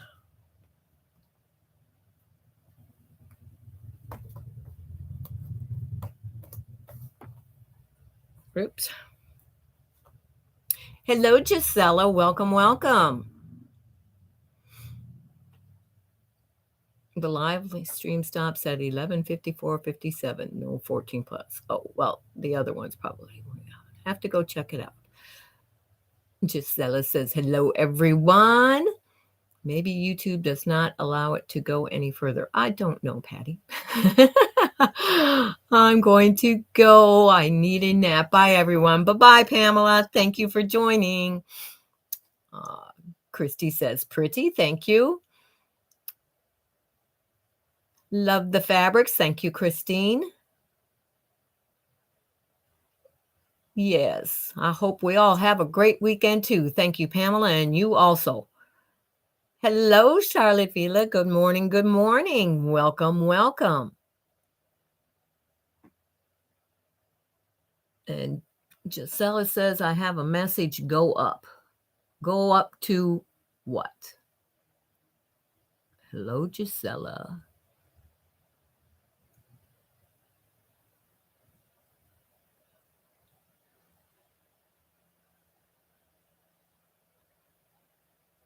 Mom, where did you go? I know you thought it was funny last time, Jean. Amanda, Gisela's daughter. Okay. Is that the one you're talking about, Gisela? Oh, that get a laugh out of that one. That's funny. Oh. Where did you go? Where are you? Oh, that's yeah. If you weren't there, you're not know, but that was funny.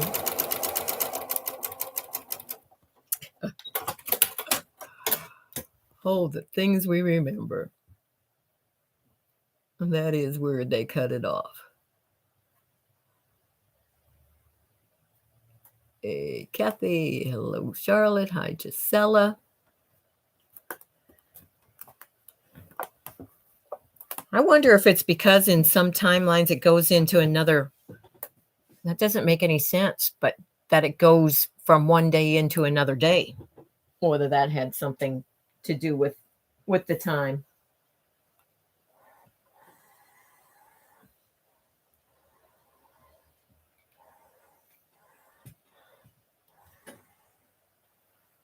I don't know why I stopped and pressed that.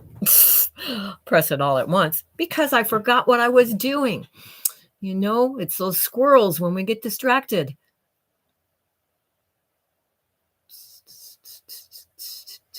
What are you making, Miss Jean? I am working on Long Time Gone, which I closed up my design wall over there. I might have to go open it back up, but I closed it up to answer a question about the design wall and that, and then to show what was hiding behind it when I have it open. But I am still working on Long Time Gone. I think my book's underneath here. Today, I have some other things that if I finish with the part that I have ready, it's Long Time Gone by Jen Kingwell. I've been working on that for several weeks already, but that's hard to see because of the colors of the quilt and the way that she has the photo laid out on there on a light background. But that is the quilt I'm working on, not using the color scheme that she does. I'm using Kim Deal fabrics and Civil War era fabrics in mine. So a totally different color scheme. But that is what I am working on. And if I finish that, I have some things to do that to get ready and start the Over the River and Through the Woods quilt that I showed earlier on. If you want to see that information, like I was saying earlier, you might want to at least, when we're done here, go and replay the beginning portion of this live, because in that part I tell what I'm working on, what I will be working on, what the plans are for this live that I will be doing on Fridays, and what to expect upcoming. Might have some information about a giveaway that's in the first part of the live, so you definitely may want to check that out so you know about that. And you will find some more detailed information about what to expect in the Stitch and Chat Quilting Stitching Bee. That will be on Fridays, scheduled to be from 10 to 2. Not saying I will always be on that long. It depends on how things go, how much, we are doing or I am doing, or the guests that may be on and what we may doing, or the interview and that type of thing. But that is the planned and scheduled time frame for it every Friday. And when I'm on by myself, I will just be on regular YouTube. When I'm on with someone else, I will be streaming to YouTube through Zoom. So, but no need when it's just me to go through the process of streaming Zoom live to YouTube.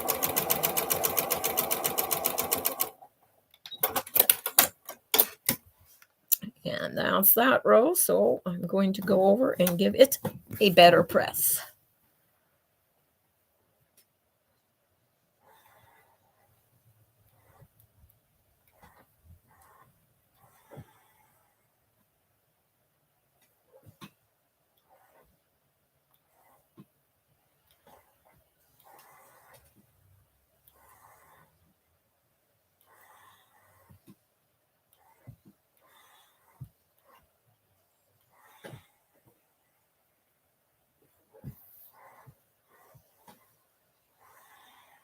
Can't reach it.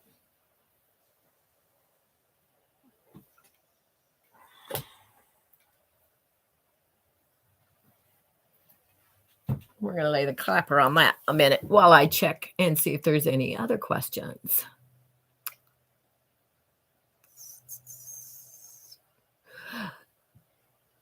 Okay. Charlotte says, I have never seen a cutting mat under the machine. This is not a cutting mat. It is a So Steady grid glider. It's a piece of plastic, not a cutting mat with a sticky back, a real thin thing. And it's a grid for you can use for, some quick measurements. It has, so if you have to draw those lines on, you can use the lines that are on here instead of drawing that diagonal line to guide for your things that are sewn that way. So it's a grid for doing that and measuring. And if you're doing machine quilting, it glides your fabric over and under and around on that better.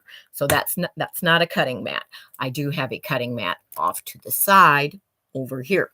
But yes, it looks like a cutting mat, but it's not. So, but that was a good question.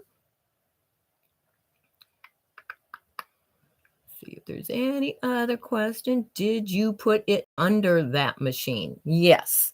It comes with a little spot that you use, but you will have to custom cut the opening and line it up for whatever sewing machine that you have. So, which there is a clear plastic that is underneath my sewing machine for the opening because this is in a cabinet, so everything lays flat. I have the Quilter's Dream cabinet by Horn. So if you go over and you can it's hornofamerica.com, some of the sewing machines, but you can go over and there if you're interested in looking and see what it looks like. But that is the cabinet that I have. So I did put it on their order. It comes in a roll and you have to peel the back off and you have to be careful to get all the bubbles out, that type of thing, kind of like putting a screen protector on your phone. That's how it's applied.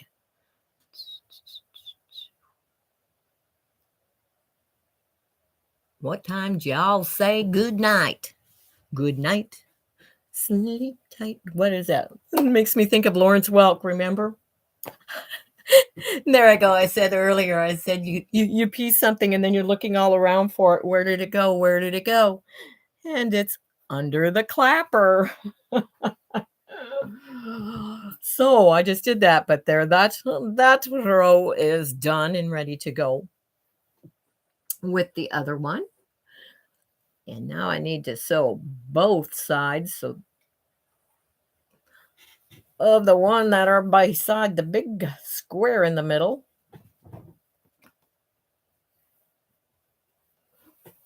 That's probably going to catch, so we're going to put that under there and sew on that first. And man, I got to tell you, these little blocks sure use up a lot of bobbin thread.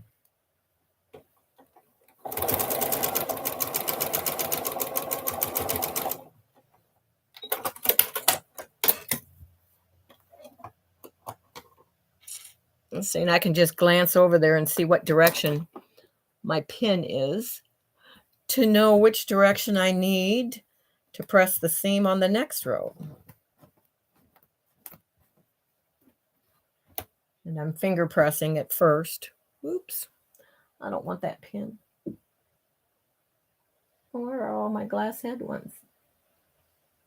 I'm going to have to use a different one, but what direction is that going? It's going this direction. Okay.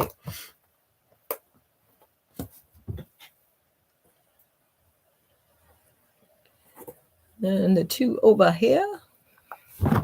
Whoops. Got my chair caught. Had to adjust it because of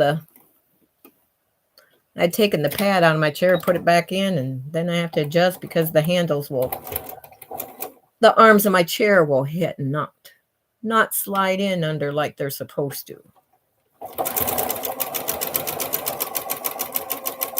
And that just hit. Okay, it hit on the drawer is what it hit. I'm just over too far.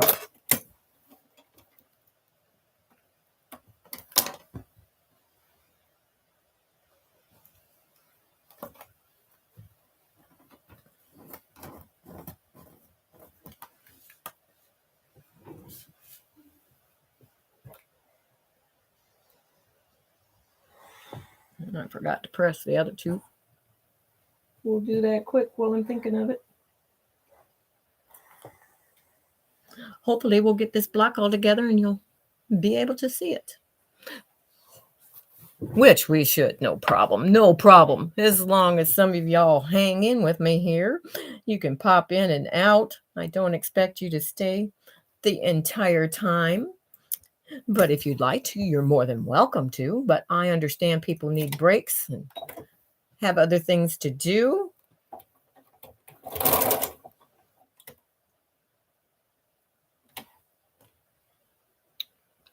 What do you use to protect your table with wool mat? I found out yesterday I need to have an iron station near my machine.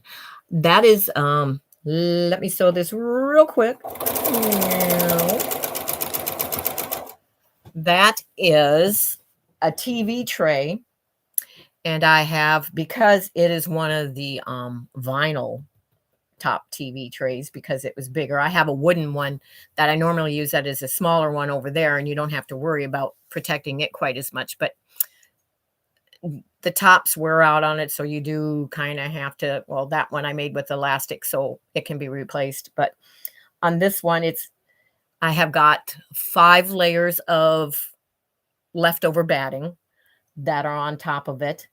And then I have fabric, and I've just taken it and turned it over on the bottom, and I use a staple gun and just staple it right onto the bottom. The same as my big board that my husband made for me that covers my full-size dresser that I use for my regular pressing station over there out of view on the other wall right now. But yeah, next to me, when I only use one next to me when I am doing a video for YouTube or doing a live. Otherwise, I get up as I press every single seam. I get up and I go over to the pressing station and back every time, because that's how I get my exercise and my steps in. I also have to get up and move to my cutting. I don't use the mat here except for YouTube purposes. So other than that, this is just all temporary so that I don't have to get up while I'm doing a video or a live with you. But I hope that answered your question. And I don't use polyester batting, of course, with it, unless it's in between, other layers. You could use it on the very bottom if you're putting other layers of batting on top. But I don't use polyester batting hardly ever in my quilting, so I really don't have scraps of polyester batting anyway. But these are just leftover pieces from either, trimming off when doing the long arm, or where you cut off, on something else doing a quilt. I don't cut into new batting for that. It's just leftover pieces, whatever fits goes on there. And like I said, there's about 5 layers on here because I wanted to make sure that it wasn't going to melt the vinyl under that. And I don't normally have my wool pressing mat on here. I did because I had some other things that I had to lay off to the side. I didn't want it to get too close to my iron because I needed to have it turned on so it was ready when I started sewing. So that was just to kind of protect it from getting on the other stuff. My wool pressing mat I use only when I'm doing wool applique or applique. I don't use it for my normal pressing.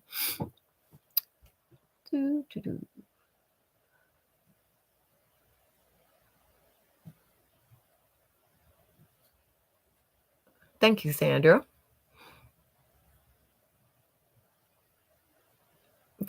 Yeah, if you Google it, or you can probably find it on Amazon if you want to look there also. Charlotte. June says it's time to go. Take my sister to the store, and lunch we'll catch when I get back. Okay, June, have a great time with your lunch. And pick up some good things at the store while you're there. Thank you. I try to answer as thoroughly and well as I can. And if and if I didn't, be sure and ask me what you didn't catch on that, and I will try to elaborate, and so that you know. But yeah, this was a couple that we had inside the house, which if my husband had known, he threw one away because it got a little hole tear in the vinyl. He didn't ask me, of course, before. It's under the sewing machine. This time I'm looking like, okay, I know I just sewed a piece. Where is it? It's under the sewing machine. But he didn't ask me before throwing it away, because it would have been, perfect for here because I'm covering it anyway. So I had to buy him a new one for in the house to be able to bring this one out here and make into a larger surface for me, because sometimes my other one is just a little too small. I needed a larger one, and this was a larger TV tray. So that's the reason. That's the reason for that. Had to look and see which way I'm pressing this time.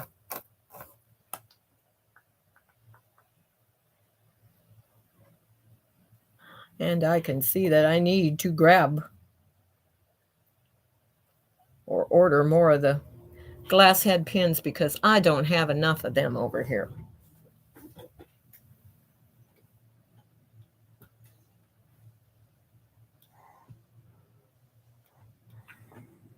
I use those mainly in my wool applique. So that's where they are all the time instead of over here. I just have a few over here to use. And I see that I actually need to store a few more than that over here.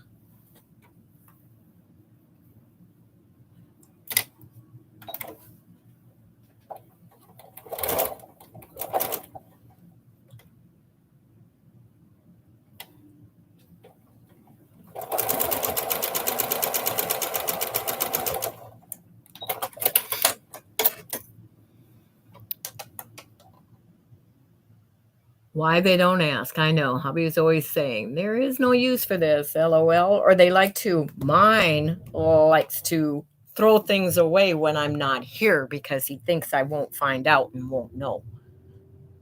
I don't know why. In 32 years, he hasn't learned that I don't know everything.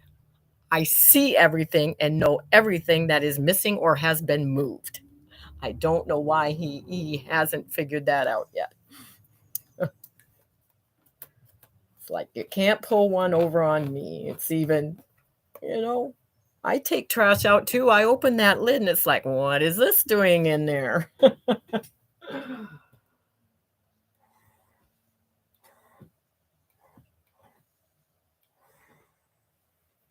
The worst thing he threw away was before he was, homebound and everything. And I could travel and go to Minnesota and visit my mom and dad and my sisters without him because he didn't like to travel. So he would stay home, take care of the dogs, and I would go. But I had a pair of wooden shutters that had been taken off of a friend's home she was getting rid of. So I asked if I could have a couple, and she said, sure, take however many you want. So I only took a couple. I had put hinges on them, had them, as a thing with decorative hanging stuff and things on my back deck for a while. And then I took the stuff off and I was saving them because I was going to make the angels that you see made out of them, using it for the body, and you add the wings and stuff, and really cute and whatever. Well, I come back from Minnesota and they're gone. And I'm going, what happened to my shutters? And he says, you mean those things that were, paint falling off and look like they're falling apart, which, I call distressed, and that's what everybody looks for and wants. And he says, I put them out, laid them out with the trash. And I said, oh, he says, somebody came right away and picked them up. I said, yeah, I'm sure they did, because I said, they're very hard to come by and people can't find them and have to pay good money for them. I said, you threw them out. I said, I had plans for them. But that was the worst he's ever done.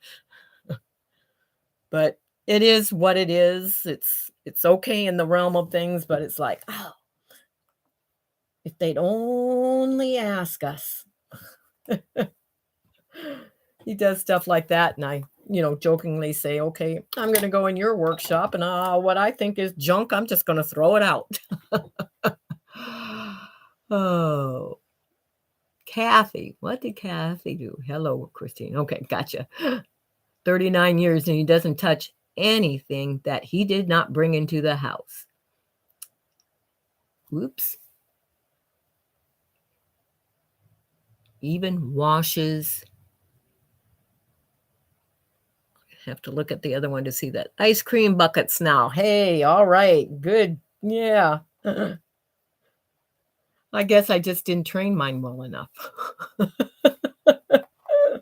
Is that it? No. Oh, I'm sorry. That could have sounded bad. Do we train our husbands?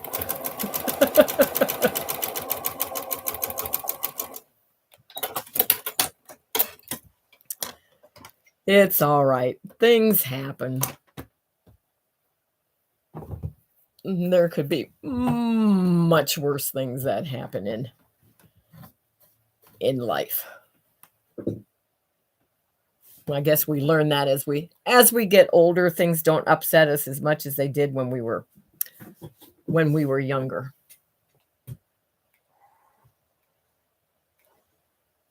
That's how I find for myself anyway. And this is a long row, so I don't need to press in between everyone.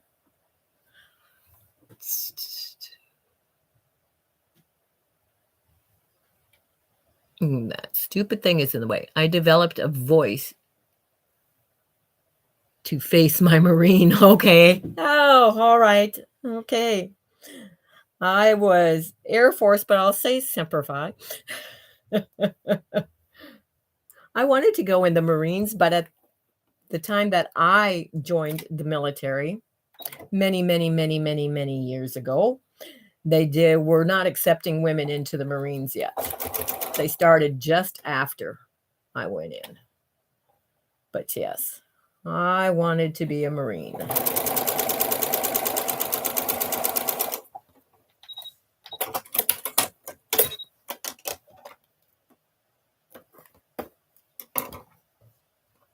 Don't ask me why, I just did.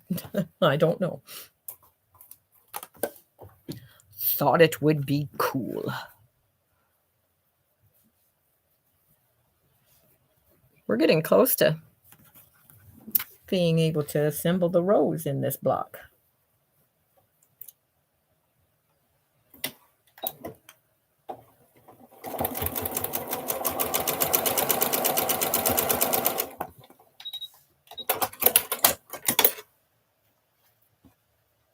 And yes, that noise on mine is the automatic thread cutter.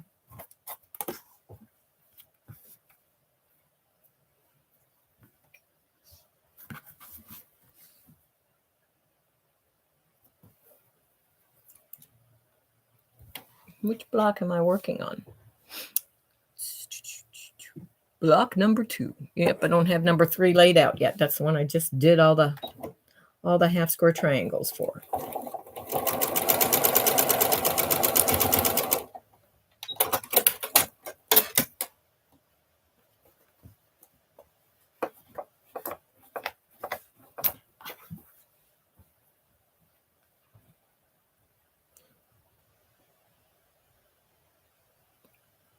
And I pick and choose what is worth the conflict. Yes, that's, yep.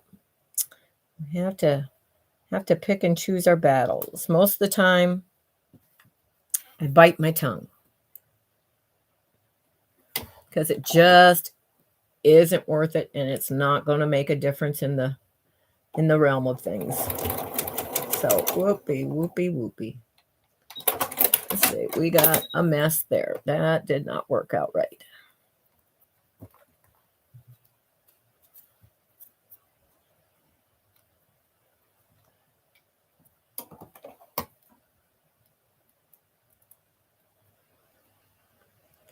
Threads.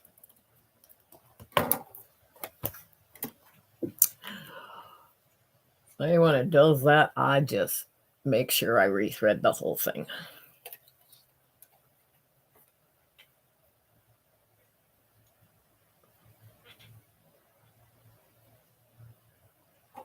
We'll rethread it. Get under there.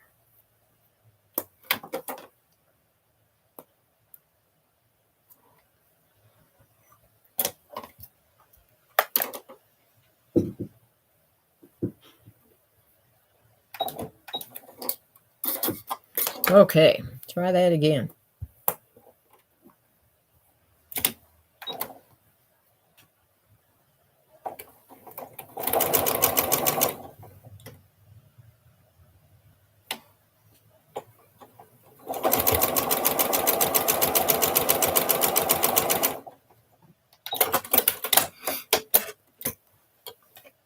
Good morning, Shirley. You're never late. There's never late here. I guess you can be early, but never late.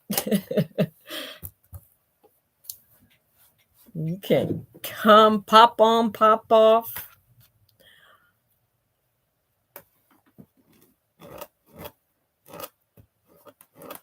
Of course,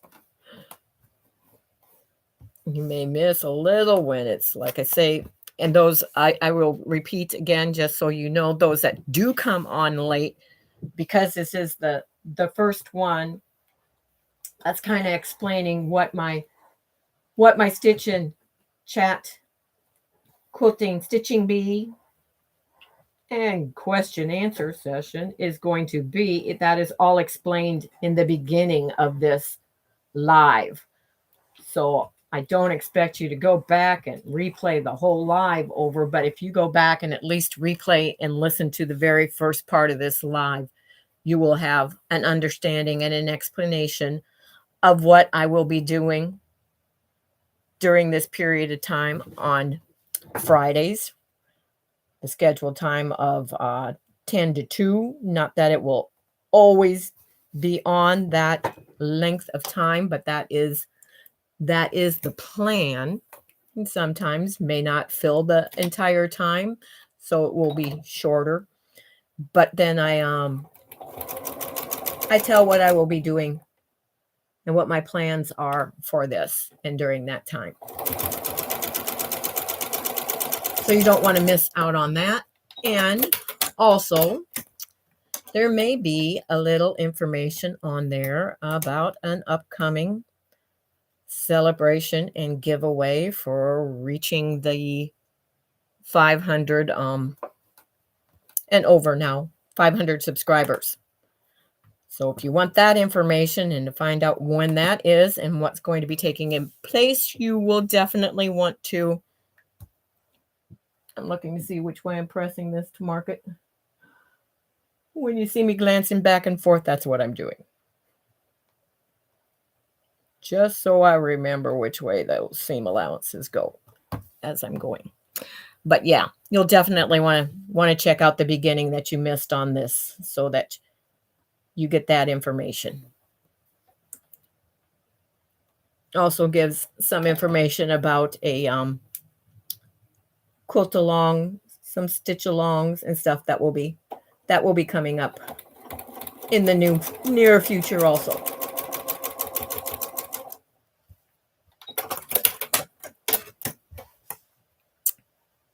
And while you're in here, we're supposed to be having question answer. And today, because I don't have a guest with me, I am letting you interview me and ask me any questions that you want.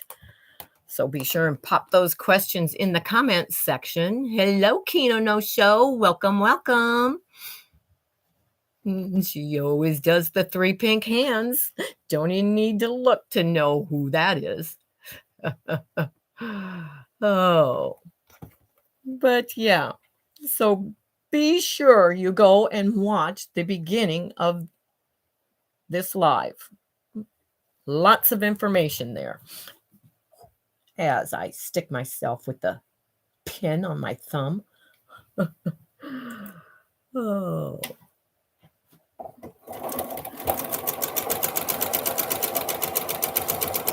We shall say important information in the beginning. Is there any crafty thing you don't do? I don't know yet. Is there any crafty thing I don't do? I do not do hardanger, if you know what that is. It's a form of stitching on the same cloth that you use for counted cross stitch. Beautiful, beautiful craft. My aunt did that. I should have had her teach me, but I never did. She is still living. I think she still does some of it, but she lives in Minnesota also, so I don't get to see her often. But that is one that I don't do. I know how to knit, but just the basics, so I don't I don't really knit. I know how to knit a washcloth, dishcloth, not washcloth, dishcloth. I guess you could use it for a washcloth too. But that's, and a simple scarf. That's about all I can do in knitting.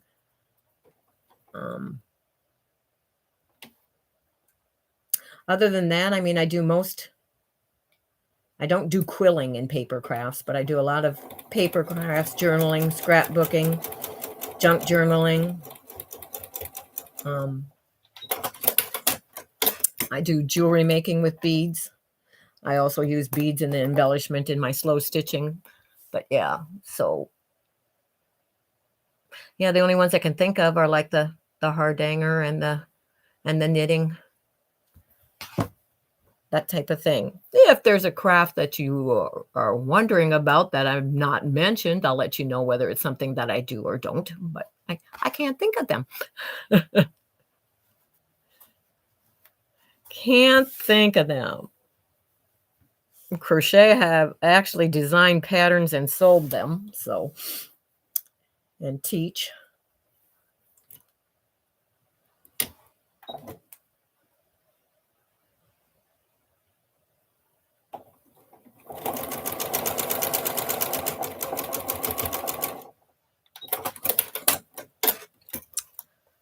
I also design simple quilt patterns. Don't sell them or anything now. I just design them basically for either teaching purposes or for things that are doing in the Facebook group, so that it can be a free pattern.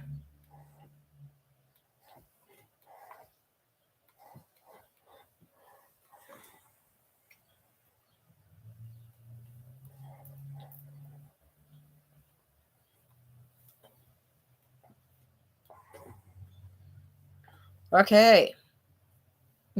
Double check, make sure I have all the sections sewn together. I need to sew those 2 rows together to be able to sew onto the other part when I get to that. So I'm going to do that right quick.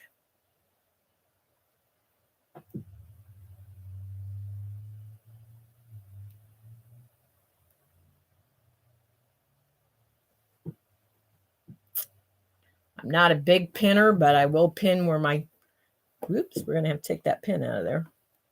We don't want that to get in the way. It's not going to get sewn over, but it's in the way of it laying right. Might as well. There isn't one on the other end. Okay.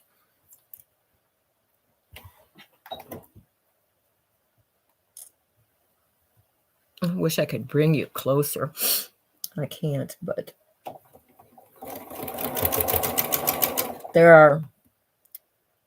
when you pin where your seams butt together, I know that when I'm teaching, a lot of them wonder why, because they pinned it.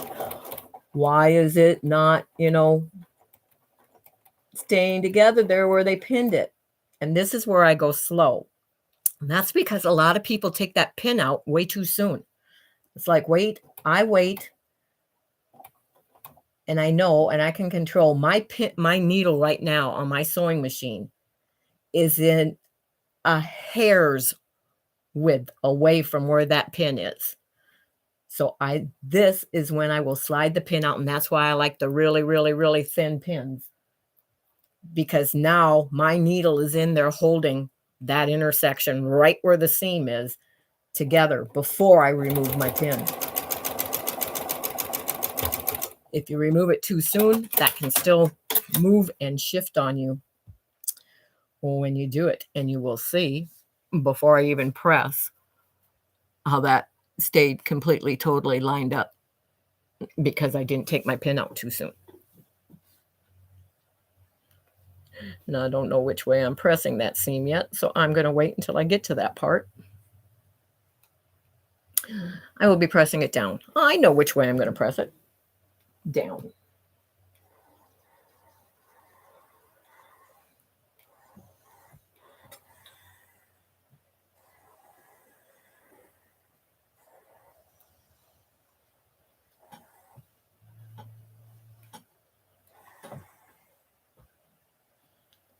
Okay.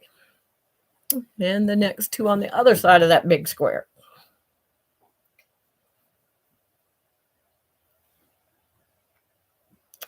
And you can always tell when your seams are butted up because you learn by feel. You can feel them. And when you put your needle in, if it doesn't go through, you know they're not totally lined up either.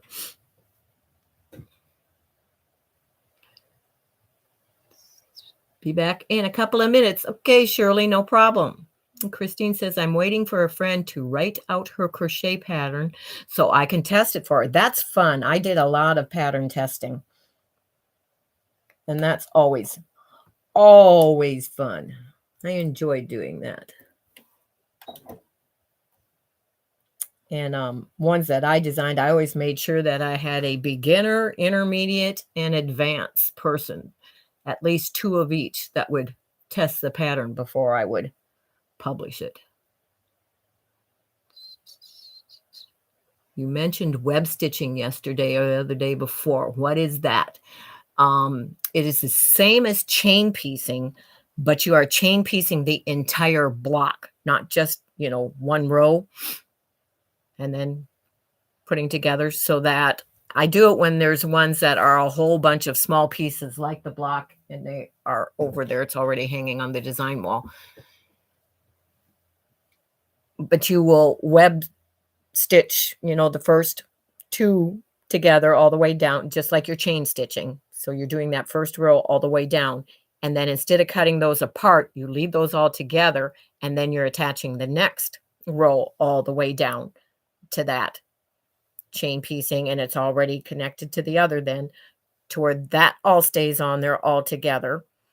And you do that all the way across. So they're all pieced together where they belong so that nothing gets shifted and out of place. And then you fold it down and you sew the long rows together.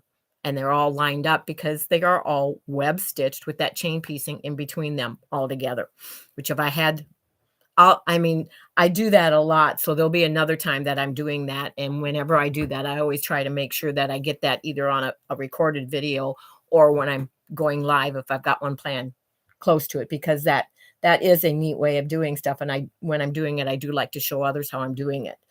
So I know that I don't remember exactly when it was that I did that, but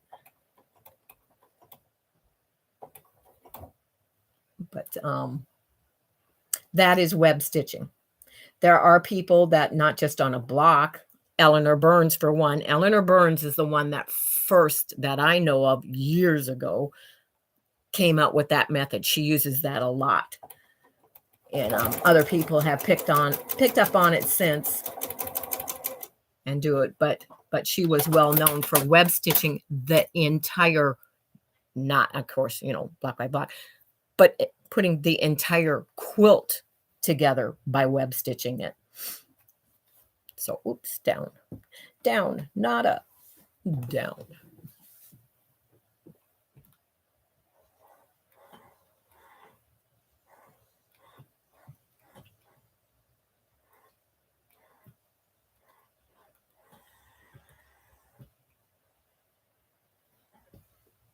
Some of you are probably too young to remember Eleanor Burns when she was on TV. But I watched her all the time. I had a little hard time with her voice. But I loved when she'd be quilting along and she's cutting pieces and she's at her table and she says, and just get rid of it and throw it over her shoulder. It's like, oh, I wonder if Orion grew up standing behind her, picking up her pieces up off the floor. That was her son, for those of you that may not be aware of that. Oh, but yeah, just get rid of it.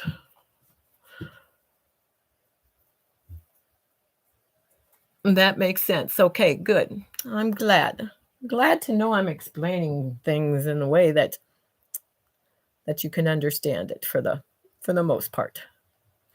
But now I am going to pin each one of my intersections where those seams abut. And by saying abut, for those that you don't know, that's when you press them, one going that way, one going that way, and then they will come and they will butt right together. And you can feel that, and that is where I pin so that those do not move and all your seams line up nicely there.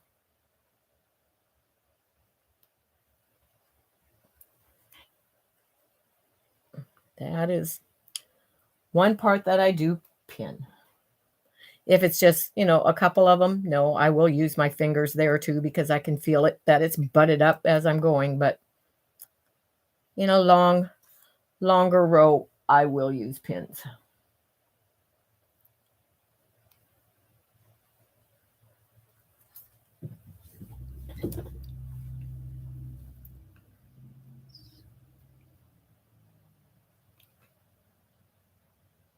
First person I watched to step out of the quilting box,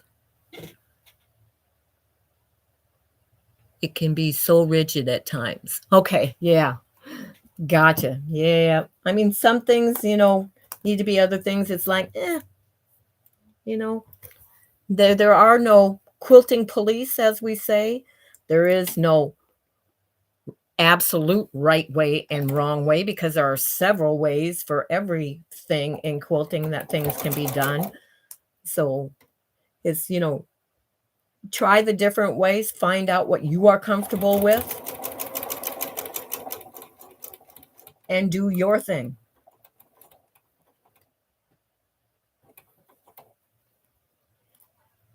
Yeah, you're going to find if you're taking a class or something, they're going to, they're going to teach you for what they are teaching, but you can still, there are things you may already know, but there are things that in every single thing that I see, there's something you can pick up that is useful and maybe something you haven't tried yet.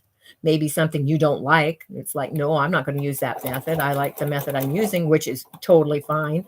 But you may find something that you find that, oh, never thought of doing it that way.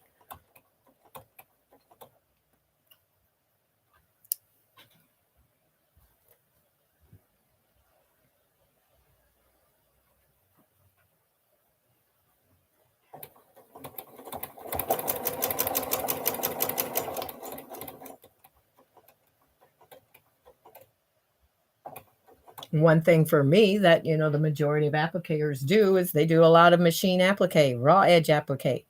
That would be stepping out of the box for me because I love and do needle turn by hand applique. But there are several methods of applique, and there is no right or wrong. It's what you like, what you are comfortable with, or what you want to challenge yourself with, even sometimes. It's like,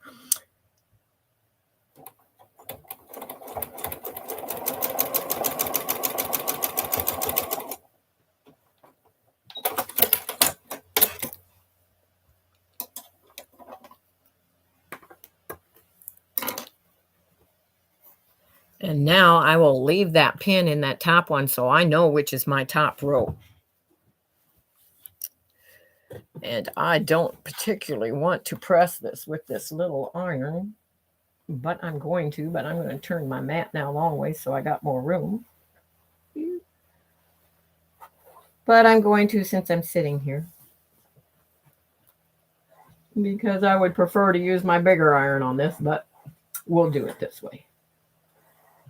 I don't have the bigger one on, and I don't want to have to walk all the way over there out of frame to do that.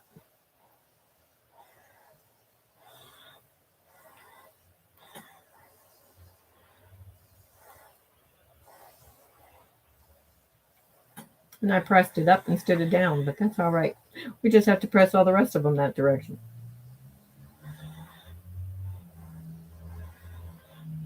Right on that first one, that little piece is giving me a problem. Wanting to go the way I want it to go. It's got a mind of its own. It says I want to go the other way.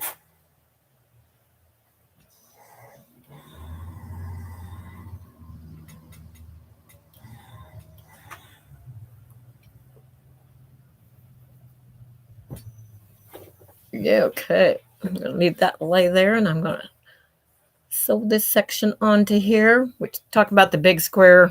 See, there was a big square in the middle there of 2 of the rows, so I had to sew those together to be able to sew it onto the square.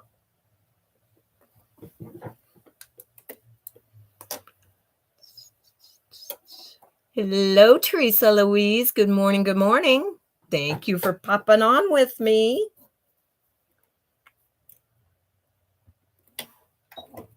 I'm by myself this morning.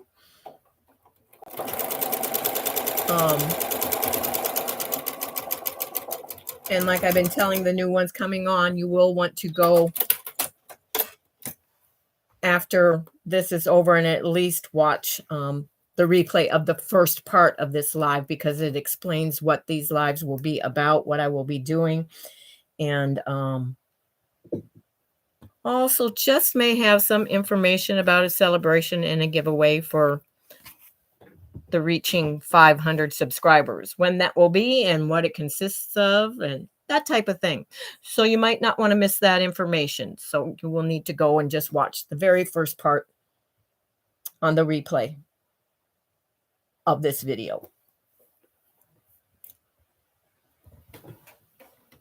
Should have had that typed up so I could just keep popping it in the chat box from time to time instead. That would have been easy. Just copy and paste and bloop, plop it in there. But I had to run out here because I forgot to schedule it so there'd be a notification for people that I was going live in case they forgot this morning. Okay, where's the row above this one? It's under my clapper. Just so I can see what way I'm supposed to be pressing these seams. They're going that way. Like that way.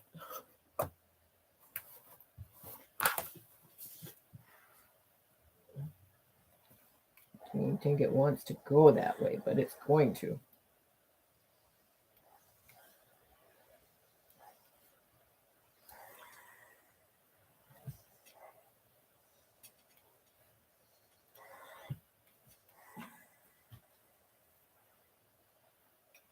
That's what that's like. Okay. Before we forget which way's up, we're going to press that onto the other two. And when I say, see, this is still in sections. So when I say, before I forget which way is up on this one and it gets turned around the other way, I'm going to sew it onto this one before I continue sewing on down this way so that it stays the direction it's supposed to be.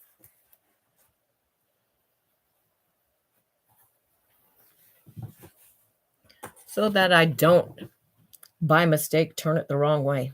And then look at it and go, how come all my half square triangles are going the wrong direction?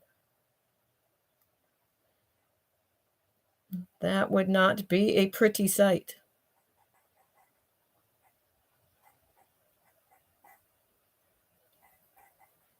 Not a pretty sight at all. I would be unhappy.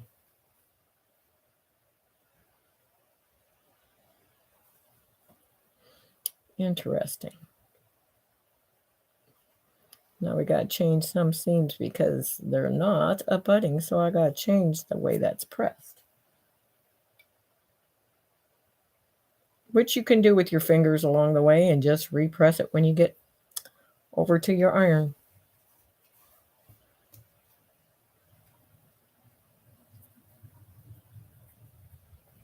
So I looked at the one totally above instead of the one right above it when I looked at which way they were pressed.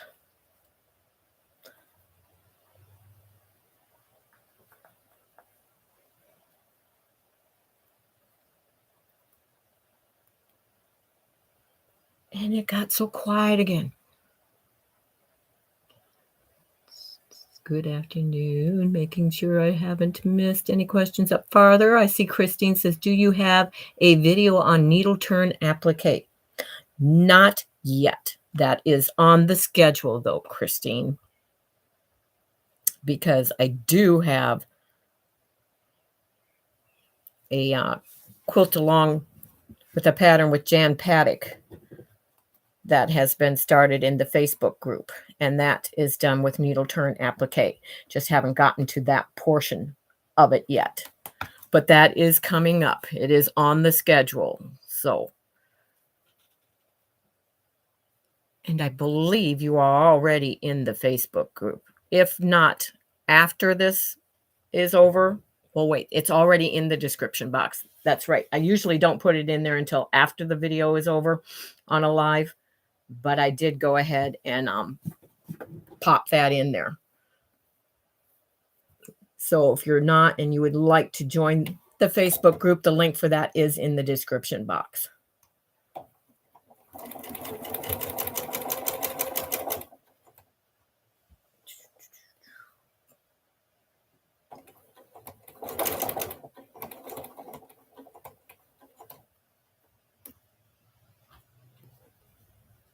Thank you, Kathy. I was going to say, I am plugged in there. My screen went darker for some reason over there all of a sudden. Probably the sun shining in the window.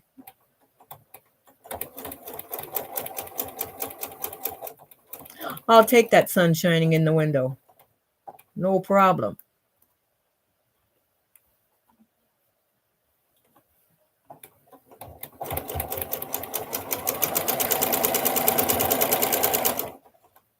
No problem at all. Christine L. I would also like to see video of needle turn. It will be coming up in, well, I can't say for sure whether it'll be on one of these lives or whether it will probably be on a tip demo Tuesday, because I won't be able to use the laptop to get the right camera angle. So it'll be done at a different location using my tablet instead, that I can position differently so you'll actually be able to see close up and personal what I'm doing when I make that.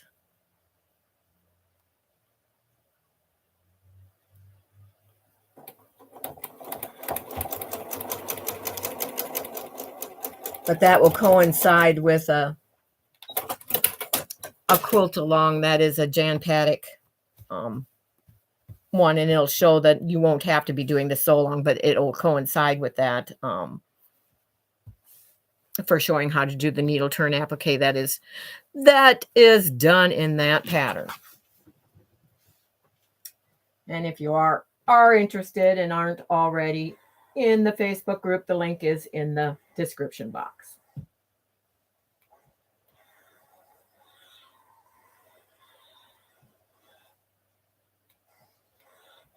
Oops, wrong way. Press that over there, Jane. Pay attention to what you're doing.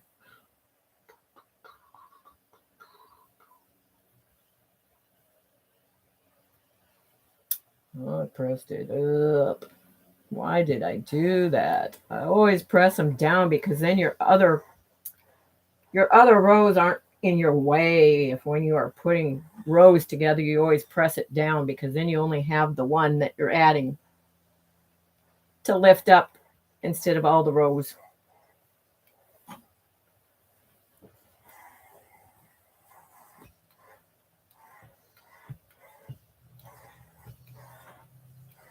Okay. We're getting there. Partway. 2 more rows to go.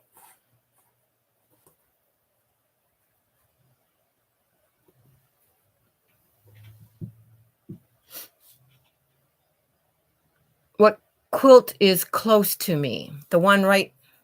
Which one? I was going to say the other's pretty well covered. Are you talking about this one over my shoulder? Or are you talking about, which I don't think you can see when I'm turning. Yeah, you can't see the one that's on the long arm. This isn't a quilt. This is just pieces that are laying there that are for the over the river and through the woods that I talk about in the beginning of the video that you will for the information on that you will want to go back and watch the replay of the first part of the live that just the very first part that I tell about what this what this time slot is going to be about. I forgot already what I named it. Stitching chat, quilting, stitching bee, and question and answer.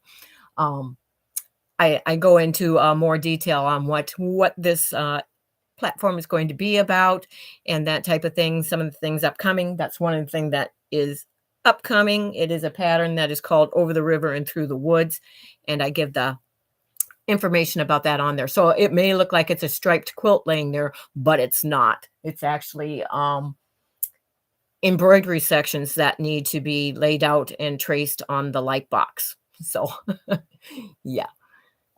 But I think that must be the one you're referring to because that's the only one I can see other than the one, unless you're talking about the one that's over my shoulder here, hanging on that. That's an antique ladder that those are actually hanging on. But that one, if there's any, why do those end up? That's weird. That's weird. Ends up with one on each end. And it's just because of the construction of the block that ends up needing to be pressed the other. Nope, it doesn't. Line it up in the right place, Jean, and you're all right. But that quilt, what clothes shop is close to me? None. All the ones that were local to me have closed. So, well, the closest one is actually in Springfield. However, it's an okay shop. It's just a little bit too small for me because I have so many things that it's not a large enough. It's too small, doesn't have enough things. I have most of what it already has. So, that's not one that I go to unless I absolutely really, really, really need something that I just don't have enough of. But, so the closest one to me would be in Cincinnati, Columbus, or, which you don't know, which you don't know. Yeah, they're about 2 hours away, the ones that I go to now. So, yeah, it's like, you know, really planning. It's not when I used to be able to just jump in the car and go because of the ones that were close. So I have to plan it now.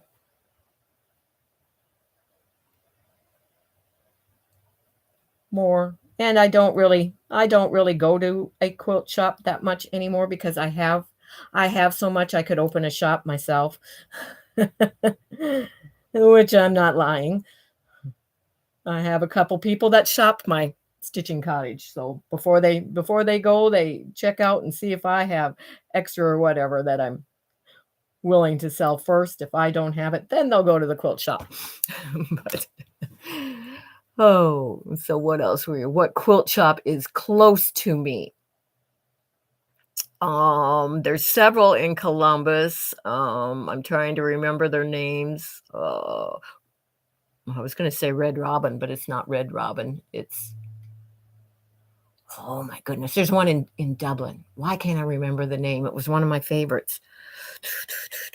The name is escaping me now on all of them. Don't you like that? I hate those moments when, yeah, yeah. I had a reaction to a medication that messed with my cognitive thinking. So it can be right there and then it just goes, whoom. Oh, if Debbie was still on here and not getting her hair done, she'd know which one I'm talking about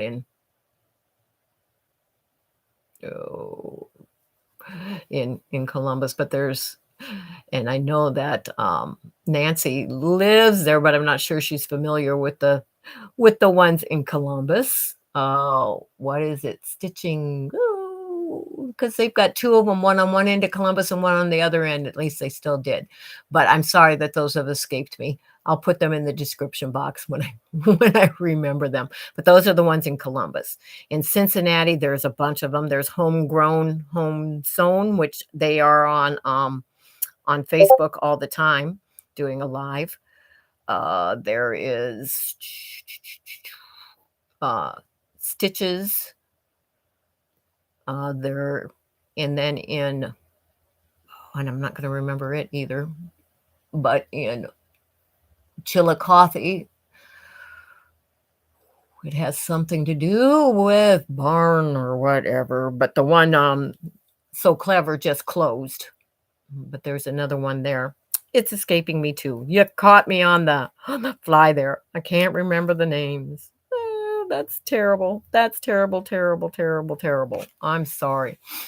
But those, yeah, it's Cincinnati, Columbus, and Springfield are the closest to me, and Chillicothe.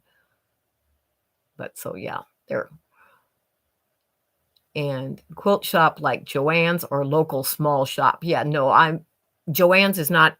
I don't consider Joann's a quilt shop. That's a fabric shop. Polly, which there's a definite difference between a quilt shop and like Joann's and what the Hancocks around here used to be. Hancocks of Paducah has the fabrics like a quilt shop. But Joann's and Walmart and Hobby Lobby and those are fabric stores. They're not quilt shops. They don't have the same quality of fabrics in them. They don't carry the same things. And the difference between a quilt shop cotton and a Joann's, for example, is the dry goods that they are printed on and run through are not the same level of quality.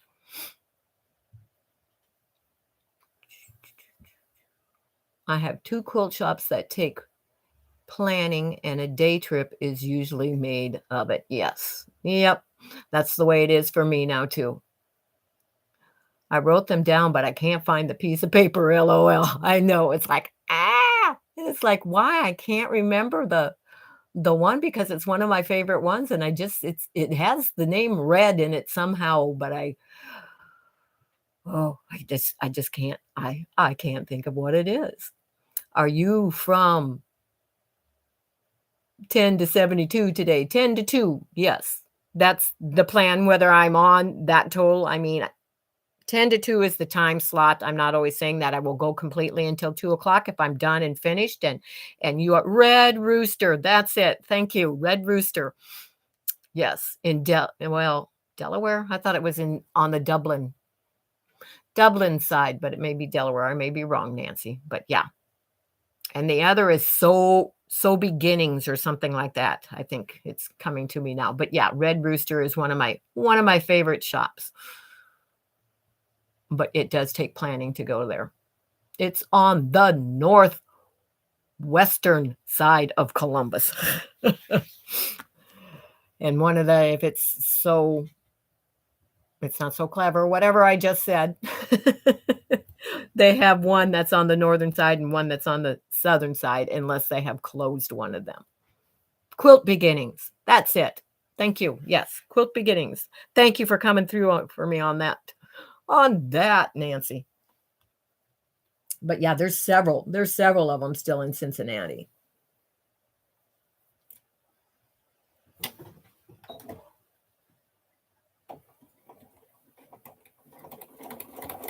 I don't like the way the roads are set up in Cincinnati, so I have a tendency to go to Columbus before I'll go to Cincinnati.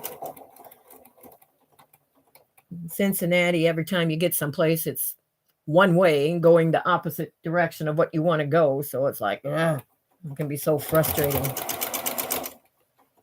Just not set up friendly for driving at all.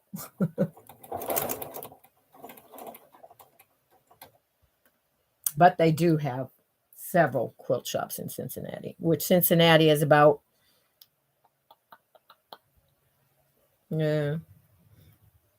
between 40 minutes to an hour from me.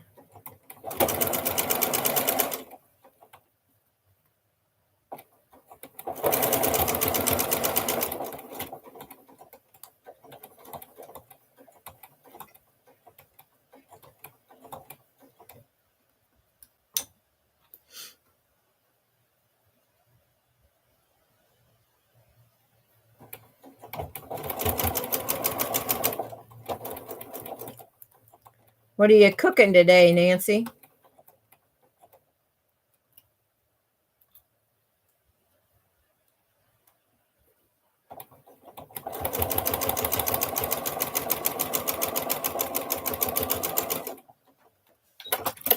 Inquiring minds want to know.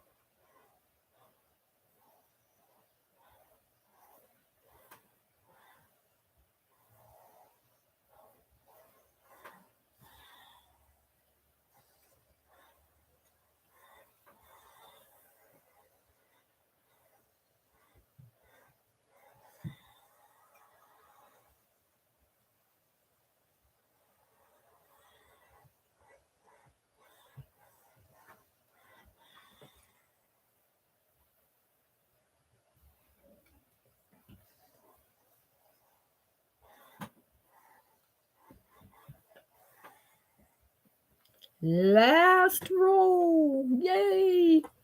Then we're going to do a happy dance. I lived in Vermilion, Amherst, El Riley for 40 years. Did you ever go to I mean, most everybody in Ohio knows about, everybody in the tri-state area knows about the quilt shop that I'm going to bring, but unfortunately they closed during COVID. And that is, did you hear of Fabric Shack in Waynesville, Ohio? Hello, Beverly. Glad to see you.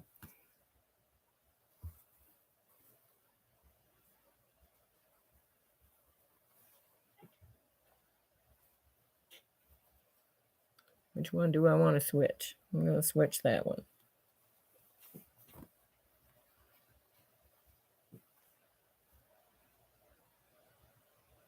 It's the only one. Only one going the opposite. That's weird. Well, that's what they say about the best laid plans. Oh, that's right. You lived way up by Lake Erie. But I got to tell you, there were people that would come to visit relatives in Ohio and would always come to Fabric Shack. There were people that would come from Australia and they would purchase, whatever they could fit in their suitcase. And then they would actually ship the fabric, what they couldn't. They would box it up and ship it to Australia because it was so much cheaper here than there.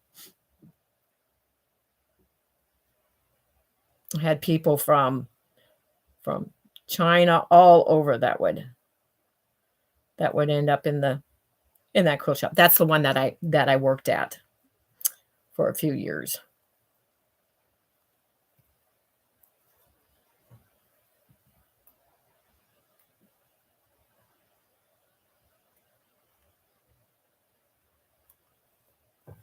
Was always busy in there. Never a dull moment.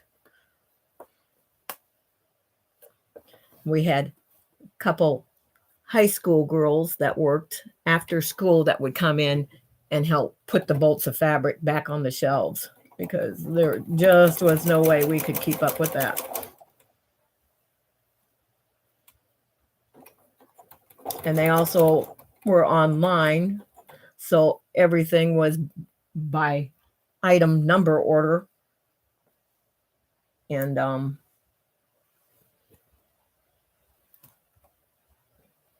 them both going the same way.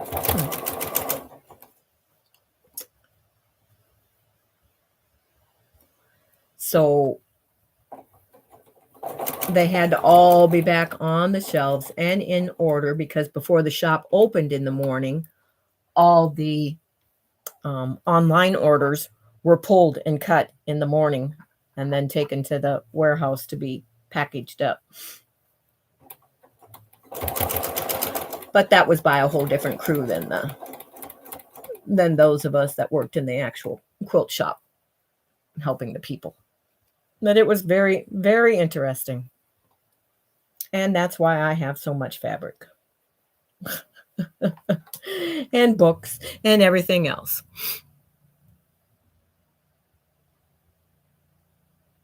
Yes, it was a great time on Kathy's yesterday.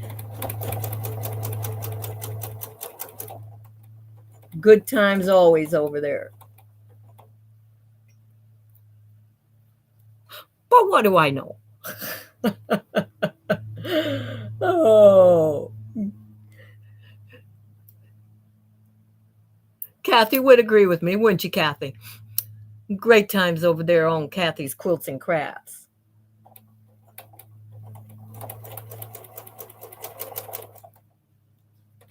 And Sandra. I haven't seen Gladys pop on this morning. She's probably tired too. And of course, Diane and Vicky. And oh, the lovely, lovely, lovely, lovely, lovely followers in the chat. Which I know many of you are here this morning also. And we totally appreciate it.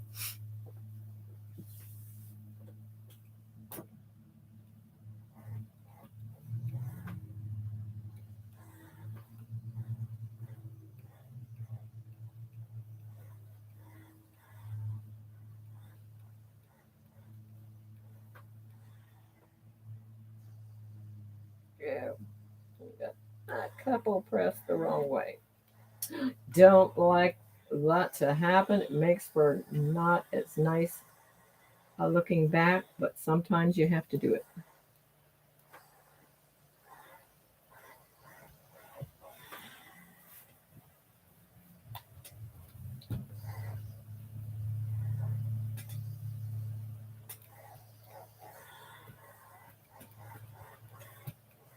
Okay, it's going to get a better pressing over on the other station with the big iron, but this will do for now.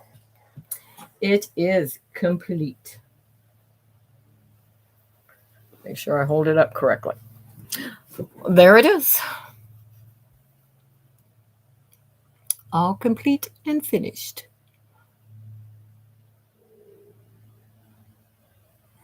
So that is just called block number 2. And now I do have the big board. I can put that over on the smaller one, and I have the one to lay out the other ones real quick and have that ready to piece later, which this one is going to form a diamond. So we have to really pay attention to how we're laying out our pieces on this one. I need to go clean my sewing room so I can get to sewing there instead of dining room. Quilting takes over my house sometimes. Yes, I understand that, Charlotte, as so did mine until I was able to have the separate building out here. Seeing what I missed. Thank you, Donna. Thank you, Patty G. Thank you for that, since mine's not updating where I can see it, or I don't know where to look. You like that? Yeah, I've got 20 and 32. 20 on there, but it doesn't on over here. It doesn't show the likes. So thank you. But yeah. Well, that's good. It's usually the other way around. Have more likes than watching right now. So that's good. That means they're coming and going along the way. Love your block, Jean. Thank you, Kathy. And Beverly saying hello to Donna and Patty G. Nice block. Thank you, Beverly. And thank you, Charlotte. Now I'm going to try and get the one that I just sat here and pieced and I need to mix up my blocks a little. Hopefully I don't have too many I wonder if I made enough. Where's the rest of them? Underneath my ruler. I'm going, boy, I was looking at those. It's like, yeah, that's because there's a whole stack here I was missing. I'm going, I didn't finish. I didn't finish trimming these. I have to do that first. That's right. Remember now? You guys didn't remember. I got bored and decided I was going to switch what I was doing and go over and piece that block. And then I had to come back here and finish squaring these up. Have to keep our, I bet this coffee's cold now.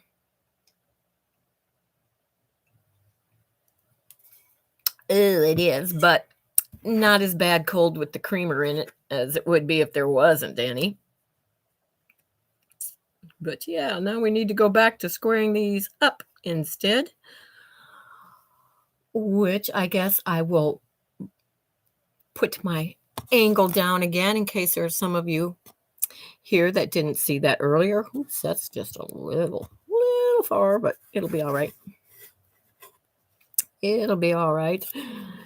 And we'll let you watch along as I do this.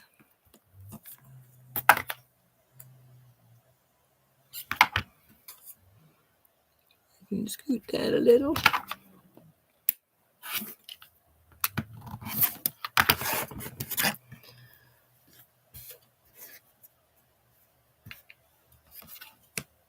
But I'm squaring them up to 2 inches. They will finish out at 1.5.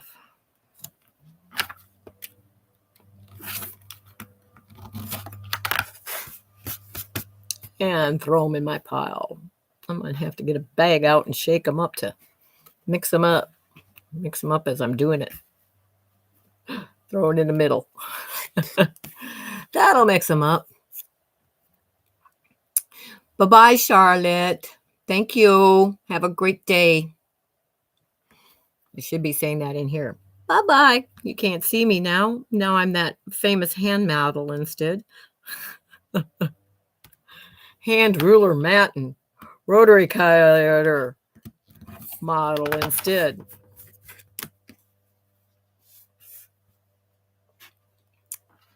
No problem, Terry.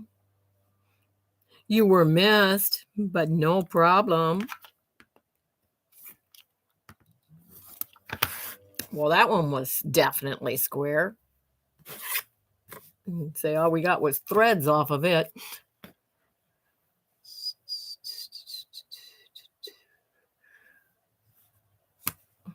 So we're back to squaring up the ones I didn't square up later because I got a little bored. Boy, that one's close.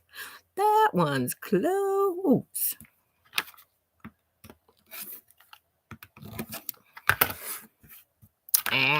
Little booger. Missed it.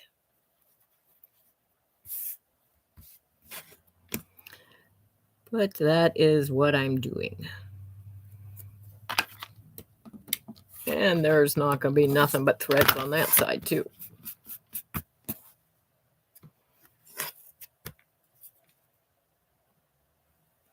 Oops.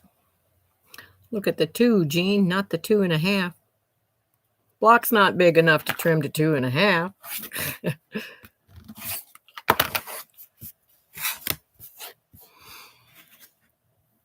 But yeah, I would say this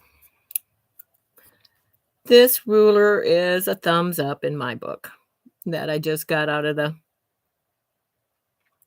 Sew Sampler box.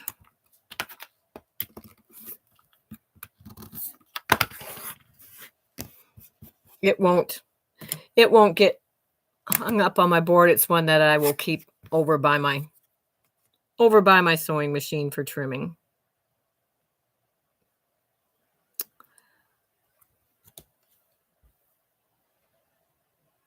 I was going to say Christine Wolf, I think, is the one that asked about. Somebody asked. If you're on here, let me know, but I'm not sure. Somebody asked and was interested. Oh, I think that was Sarah. If you're still lurking in the background on, I know I asked the question.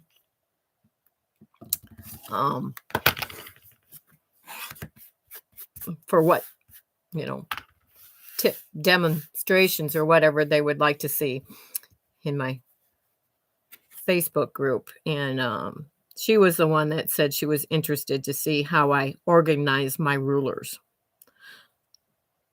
So that will be an upcoming video as well.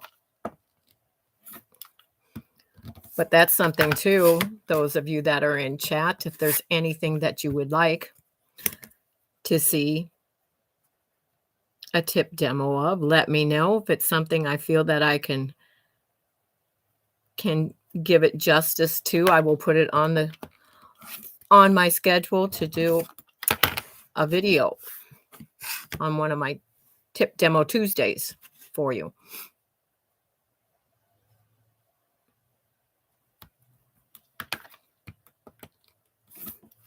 Or on a live. It all depends. If it has something to do with something we're working on, I will do it on one of my lives. If it's something that needs more detail and a different camera angle, that's when I have to do it as a recorded video instead.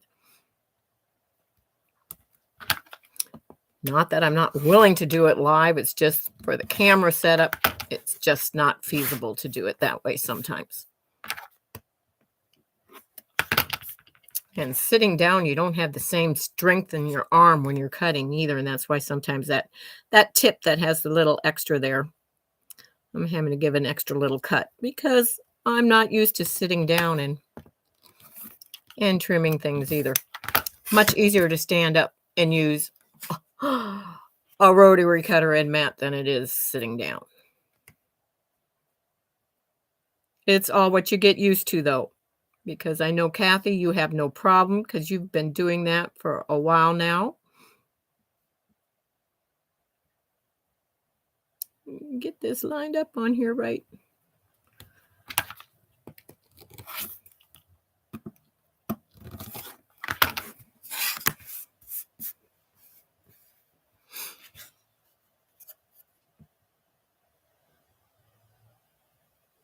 With the trigger handle, yeah, I like it because I know when I let go, it's closed. Yeah.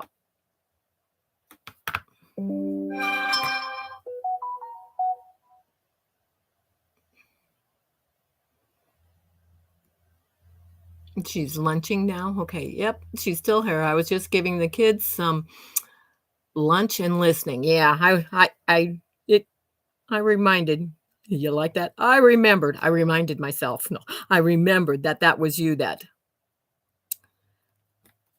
answered that question in the Facebook group and said you were interested in how I organize my rulers. So that will be in an upcoming tip demo.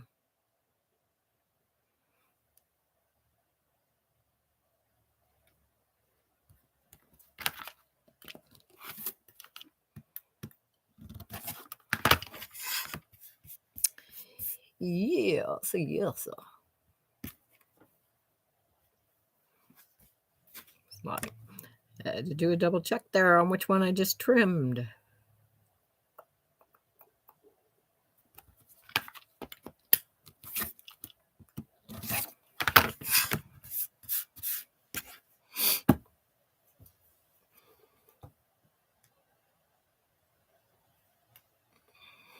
Oh, now there's a notification in my way down here. I got to click off.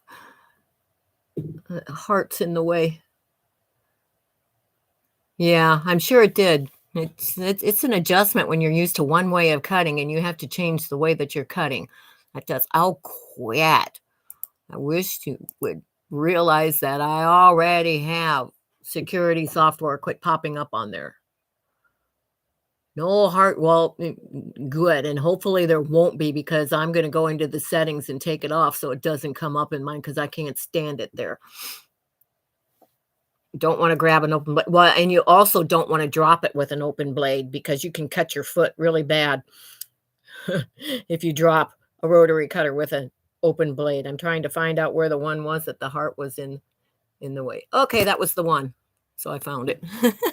It's like that heart was definitely in the way on that one. I couldn't figure out what that was. But oh. Static, let go. Not letting me lay it down where I want to lay it.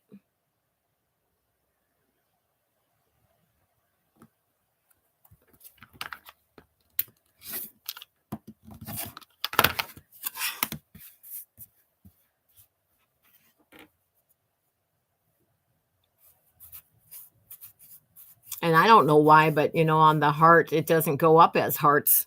On mine, it goes up as 3 little dots. It's like, "What's up with that?" It's like, leave the heart there, but gave me 3 little dots that go up in the air. It's like, I think YouTube and Facebook both do some strange things sometimes. You never know what you're gonna get from day to day. And for, I don't know, it's been, I know, 2 weeks at least, possibly more than that, that, the live chat on YouTube goes to an error 503 retry, right in the middle of it. And all you got to do is click on it, comes right back on. But it's like, what are they doing? Sometimes I think they just purposely like to mess with our minds.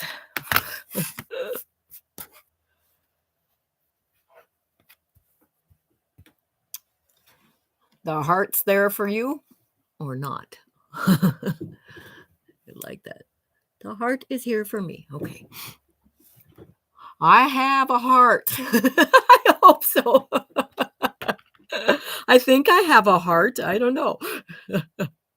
I try to be very, very heartful. But I like the way that came across, Teresa Louise. I have a heart. Oh. Has it warmed up any by you, Teresa Louise, or is it still cold? Oops, get on the right too.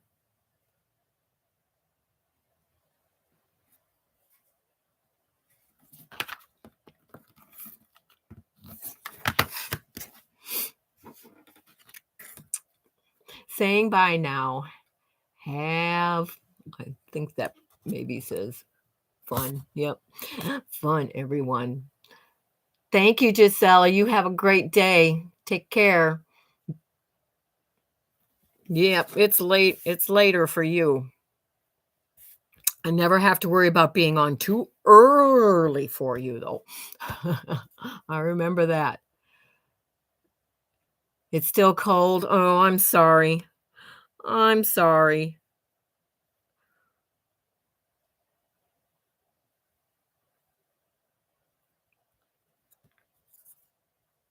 It can't make up its mind. Here is the only thing that I hate. I mean, I'm to the point it's like, okay, pick a season and stick with it. I mean, we can be 80 one day and barely, getting up to 60 the next day. And it's like, come on. We don't need that drastic of changes. It's like, pick one or the other. Stay there at least, 2-3 days. It's like, can't even put away the winter wardrobe because you don't know what it's going to be. But I will not turn the heat back on. That I will not do. You can throw an extra blanket on. I'm not turning the heat back on.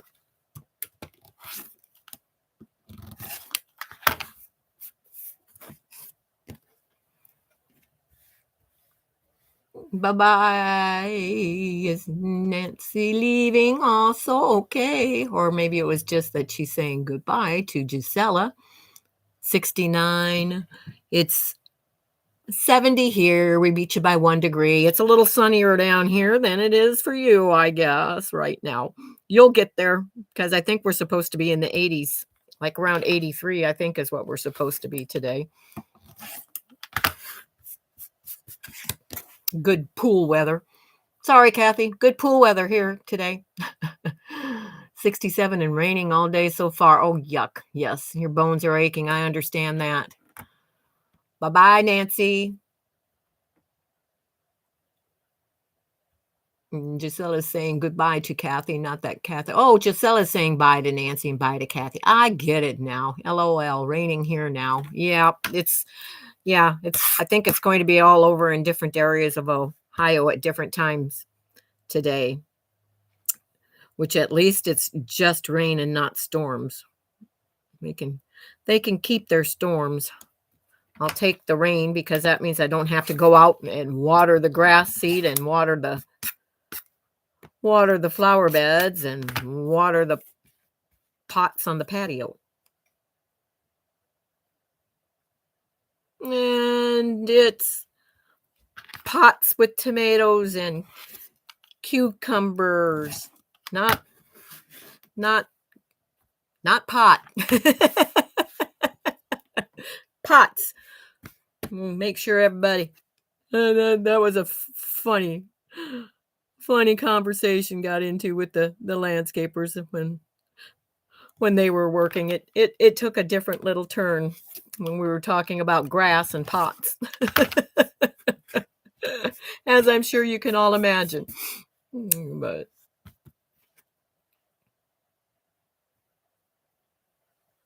what was really funny was the young ones on the crew that believed in all the aliens.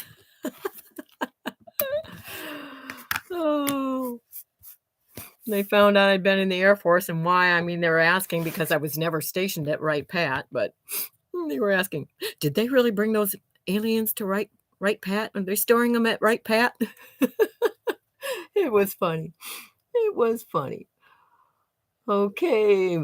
Sarah says, my husband has the AC so cold in the house, I'm always wearing a sweater no matter how hot it is outside. I understand that. That's why I spend, it's like I'll go inside to spend time with my husband. And it's like he's got it so cold in there that I say, well, I'm going back out to the cottage to warm up. It's like,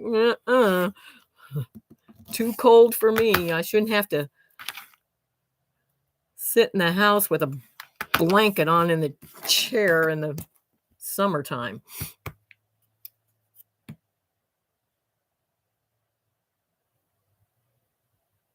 It's going to get to 80 here today. Your nice, good pool weather. Yes, especially when your pool's heated. Yeah, it's funny. None of the places I've ever, well, except for the city pool, I've always lived in cold climate. None of the pools were ever heated. You go down to Florida and they have heated pools. It's like, what? I know you're in Washington, not in Florida, but that was just, I thought that was funny when I'd go and visit my mom and dad, and they live in Florida and it's, 100 degrees or whatever, and they've got a heated pool. It's like, what in the world? I mean, we grew up in Minnesota, had a big pool in our backyard, and it was never heated.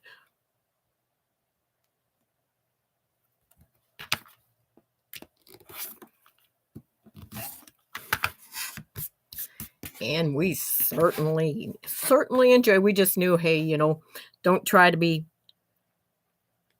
slow about getting in and thinking you're going to adjust to it. Just jump right in, go all the way under, and you'll get used to it right quick. You can come up and then have fun. And we did. You always knew my dad or uncle were out. Don't stand too close to the pool. They wouldn't look. They just grab your towel and push you in, and it's half the time you had your glasses on and, other stuff, and everything is like, now we're looking on the bottom of the pool for the glasses before somebody steps on them. Oh, my daughter's pool is heated, but not in the rain. But my granddaughter would go in. She is part dolphin. Yeah, I grew up part, well, in Minnesota, we didn't have dolphins, so I was a fish, but going to be 88, 89 today here, getting warm. No central AC or heat in my little old house. Oh, where do you live, Polly? Okay, those are all trimmed now. Now I can put them on the design board and lay them out and pay attention to what direction I'm laying them. This is going to be interesting. Lay that up there. Lay my stuff out of the way. Back up we go. Oh, because I don't have room for my board down here otherwise. Can't sit.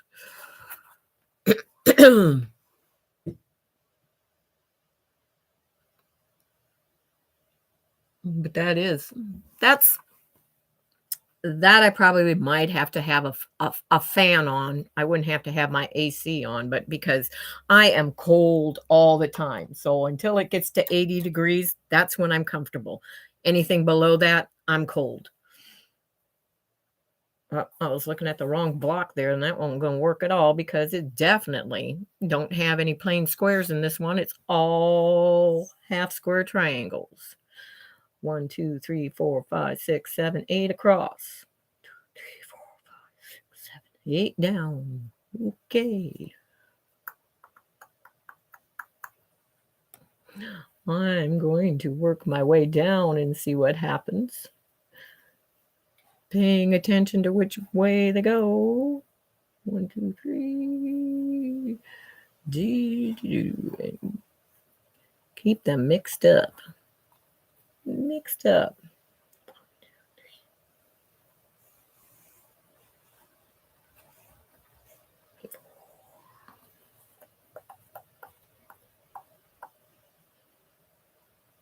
One, two, three, 4.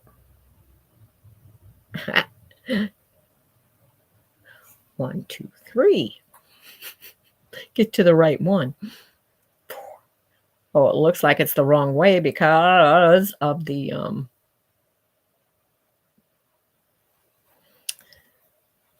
because the light and dark are close together on matching.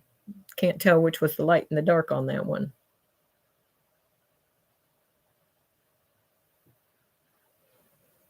1, 2, 3, 4, 5, 6. Keep my finger here.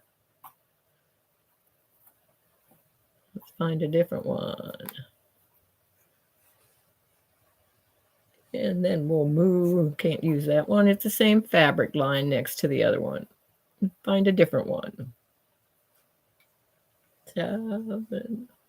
Oh, we might have to move it up a little. I hate when that happens. You're so close to the bottom, and it's like, nope, not going to have enough room for the other 2 I have to put on. Got to move them up a little. Okay.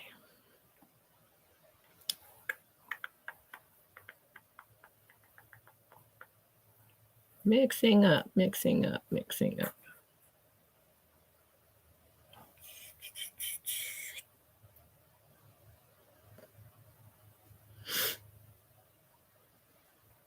Ow. 1, 2, 3, 4, 5, 6, 7. 1, 2, 3, 4, 5, 6, 7. It's that way. This one's that way. Okay.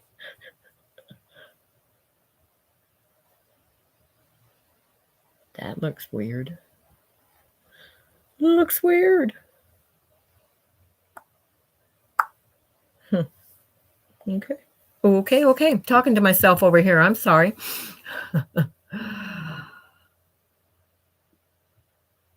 Let me see where I left off. 88. Jean, does your machine have an embroidery hoop attachment as well? No, I do not have an embroidery machine at all. This one has some, decorative stitches, but it's not an embroidery machine. And Teresa Louise says it says 60, but it feels like 50. I don't know that feeling, Teresa. That sounds like winter. We get colder than that, Nancy, but yep, it's close to the end of winter sounding. That's cold. Are you going live today as well? Today is Friday. I can't. Yeah. Are you going live today, Teresa Louise?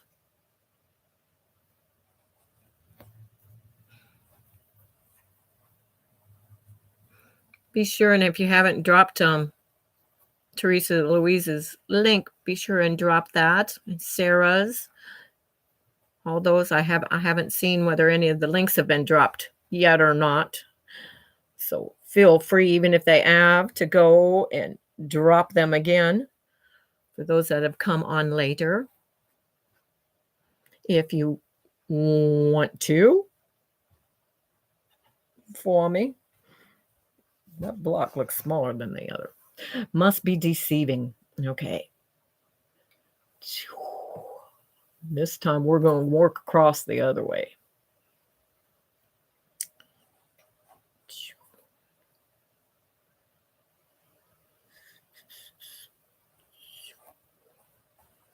One, two, three, four. This one now ends up being funny and going the opposite of the other. That's where the diamond starts in.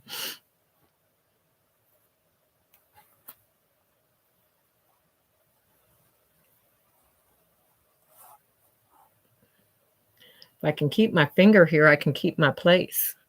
I move my finger, it's like, where am I? Where am I? Where am I? Where am I? Okay. We are going to keep our fingers crossed on this coming out correctly.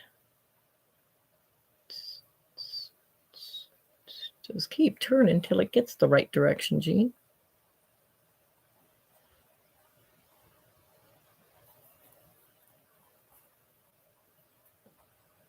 Oops. Picked up more than one.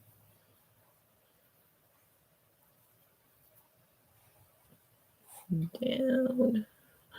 Now we need one backing up to it. Can't use that one.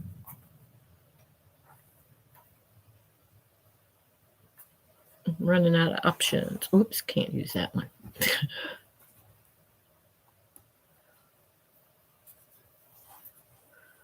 Okay. We're putting a puzzle together down here. I'll show you in a minute. It was supposed to snow the other day. Thank God it didn't. Really, I know. I remember you saying that. Oh, Nancy says, oh, yes, indeed, Jean. We get polar vortex. That is so true. You got that right, Nancy, and you said that right. I'm thinking about it. Not sure what time. Okay. Well, I will definitely try to be there. I've missed your last couple.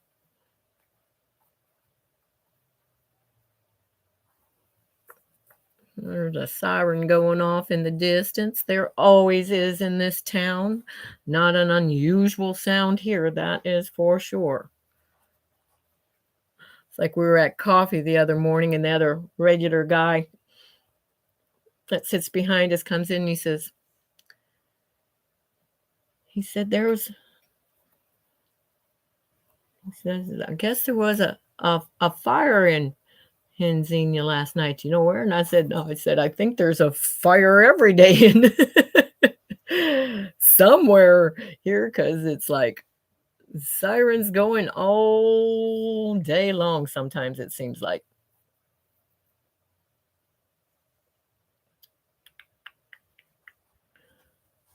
Try to keep that finger in place. You think you made a lot of different blocks, but when there's this many and then you go and you start putting them together, you wish you had made a few more of different fabric combinations. That's why it was with a Seguin, the last name. I know you were asking about the amount of fabric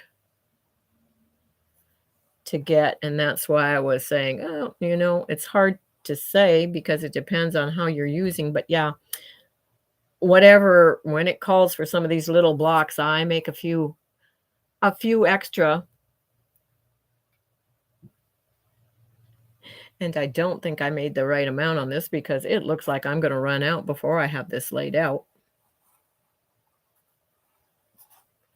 But I try to make a few extra blocks. I'm on 3.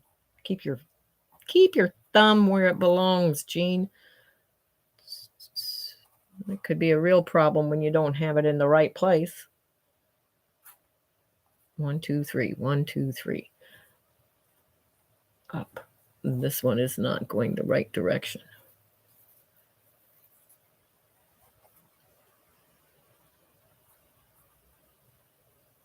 How did I get mixed up?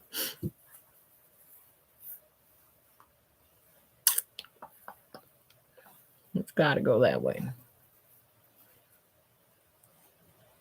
It was right. Which one's wrong? This one's wrong. Okay. Put your puzzle together right, and then it's correct. Oh, as soon as I get this row down, I'm gonna, because it's starting to take on the diamond shape, I'm gonna show it to you.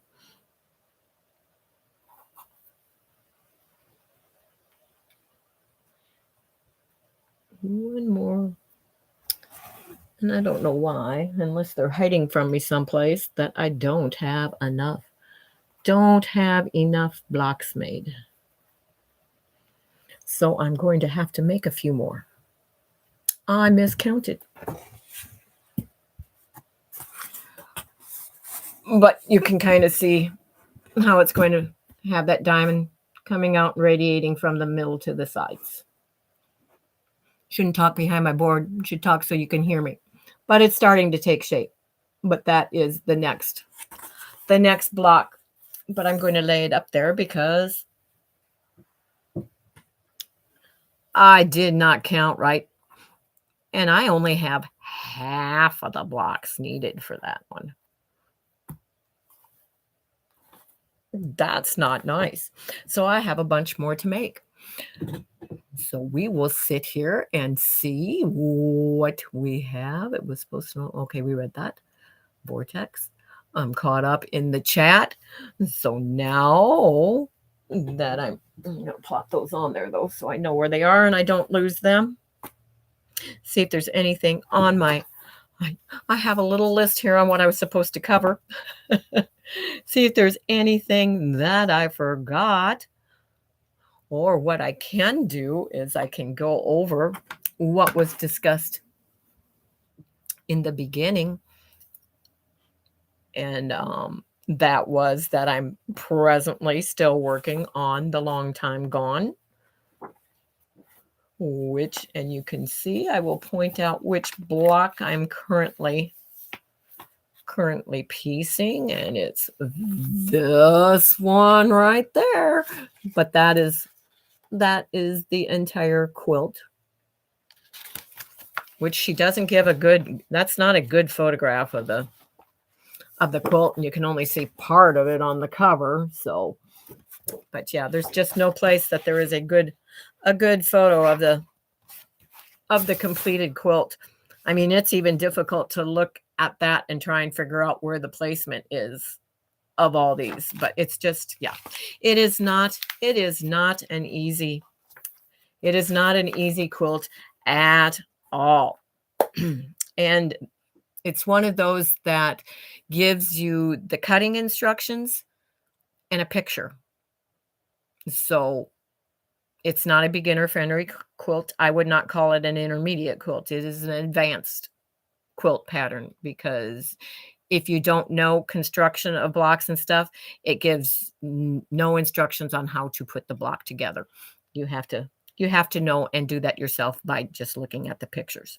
So, and because of the small pieces and all of that, yes, it's not easy. And like I said, when I get done with the sections, there are, what is it? It's like 15 pages of instructions on how you assemble all of those sections together into the quilt. So I like the name Long Time Gone, but I think there needs to be a different long time doing, or long time before I do this one again. Well, I won't be doing it again, but I love it. I love the challenge. I love the designer. I love her quilts. I'm not saying that, but it is one that, yeah, every time you look at the next one, because I don't look ahead, it's like you think you just did one that had a lot of pieces and a lot of blocks that you had to make, and then you turn the page and you go, oh my goodness, on the next one. So it's like, oh, now I have to make 9 of these blocks that have 50 million 1-inch, pieces in them or whatever. So it's a challenging, but I love a challenge. So I am enjoying making the quilt. I just wish that it was the only thing that I was working on so that I could keep working on it and actually complete it a lot quicker. But because I work on multiple projects for multiple reasons, yeah, I can't work on just one at a time. So I usually have 5, 6, 7 going at a time out here. But anyway, um, nobody has asked a question. So I was going over that's what I'm presently working on. The one that is I don't like, must say tiny pieces. Yeah. I yeah, it's like I can't say that they're, a delight to work with, but I really am, even though I say, "Oh my goodness," and, counting the number of pieces in one block and how tiny they are and how tiny you have to cut, I really am enjoying it. So, I think it's kinda like the needle turn applique that I love that a lot of people don't. I am falling in love with working with this challenging small pieces in the blocks in this quilt. But oh wow, yeah. Yeah, there's it's and I did fold that up to show that back there, so I'm not gonna walk back there and spread that back out, but all the block sections that I've done are on the design wall back there. But the other thing, and which is what is lined up here, is because I need to do some prep work on that because it will be coming up as a quilt along. I mean, I will be working on it. Two others, the two gals that are local that take I teach to quilt and they come and stitch with me during the day in the stitching cottage. One comes on Thursdays, the other comes on Wednesdays, and help them with their quilting, and we have a good time and chat and stitch together in the stitching cottage on those days. We all will be working on, where did I stick the pattern? I put it over here. Oh, come out from under the avalanche that I put over there earlier. That was all laid out nice. But we are going to be working on Over the River and Through the Woods. And these are embroidery sections in the center, and then all the pieced ones that go across. I will not be making mine in these colors. That's not the fabrics that I will be using. But the top section is actually the sleigh going over the river and through the woods. And then those are the pieced. And then this says Over the River and Through the Woods, to grandmother's house we go. And then the bottom section that is embroidered is grandmother's house out, the house and the barn out in the country. But it's a beautiful quilt. But the reason we chose July, which we will be starting on that July 7th, is well, myself and Rose have had the pattern for a long time. Debbie has known that I had the pattern and has seen it and has been wanting to do it for a long time. And when she brought it up again this time, I said, I guess we could do it in July, start it in July and call it Christmas in July, for our project. So we will be working on that. So I will be doing that also in some of my live streams. If there's something that I have to do on a recorded one, I will. But for anyone that is interested, you can still purchase the pattern on Amazon. Just go to Amazon. I'll put a add in the description box the name and the designer, which it is a Crabapple Hill pattern. But it will look like this instead because it's come out, printed again since I got mine. So it looks lighter. It's the exact same pattern, just printed on white instead of the dark. So it appears that it is lighter, but it's exactly the same. But you can still get the pattern for anybody that wants to quilt along on that with us, because I will be working on that and showing some of the things on how to do it. And I also, in kind of a lead up to the celebration for the 500, I have a couple more of these patterns that will be in the giveaway. And I did give I did get the date for that. I had to look because I forgot. Oh, did I make a date for that? And that will be during the same time slot as this because it'll be on the Friday for when I go live, which is from 10 to 2 on June 30th. So it will be done during the live while I am whatever I'm doing on that day. It will be random times for the giveaway.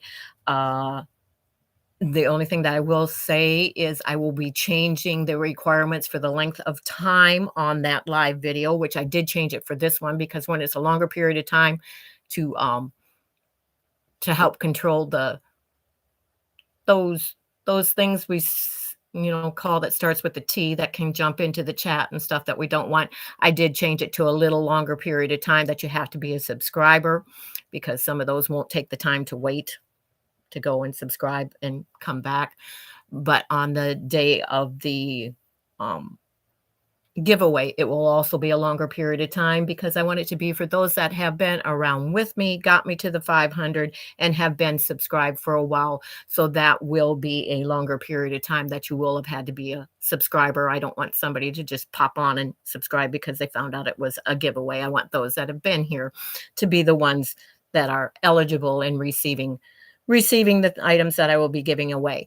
And then need to cover that the quilt that I am giving away, that will not be given away in the live. You will have a word that I will give you that you need to comment with, but it will need to be a comment in the replay of the live. After the live is over, you will have to go to the replay and leave the comment in there. And from those comments, I will take all of those and put them into drawing and then let you know who the winner is of that the next week in the live. So that is how that will work. But so anyway, that was in the beginning of this, and the other thing is this will be like a stitch question and answer type of thing at times. Today I'm by myself because I don't have a schedule laid out for having guests and people that do things to collaborate with or that type of thing. I don't have a schedule for that set up yet, but I will from time to time have a guest on stitching with me or have another YouTube creator that I will be interviewing, maybe doing some collaborations so alongs with other ones. That type of thing is what I will be doing during this time slot. When I don't have someone, it'll be kind of like it is today.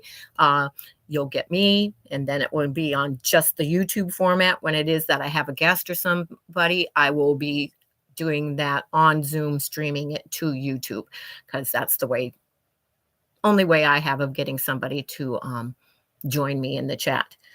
So that is what the plan is for the format of this. And then I will also be having some block of the week type things going on. I will have like an embroidery stitch of the week, and I will also have a crochet sampler stitch afghan to go on. So that will, because I'm all about, quilting and all forms of stitching, not just quilting, that will help encompass all those different types of stitching and give those that aren't quilters but are in my Facebook group or follow me for the other types of stitching. It will also give them something to look forward to and stitch along in also.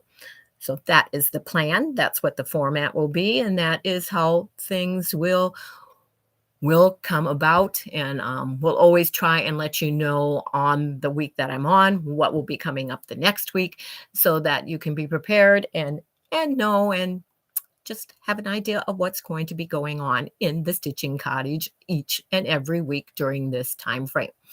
I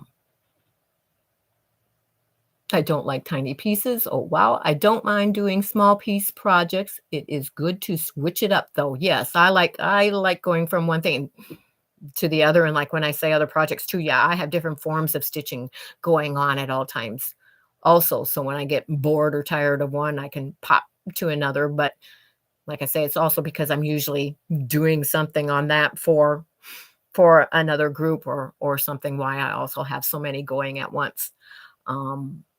I like that one. I think it is the name. I think It is the name too that I like. Yeah, it's like, yeah, that's what caught my but like I said, my my fabrics, and I'm not gonna share what they are because I don't want to influence anyone on how they choose their fabrics and what they choose for their fabrics, so I try to keep that yeah, don't do what I do, do your own thing and choose your own fabrics. So, yeah, I'm not showing that until it gets to the point to where I don't have a choice because they have to be cut out and I have to start stitching piecing them together. But, and Terry says, "Yes, that's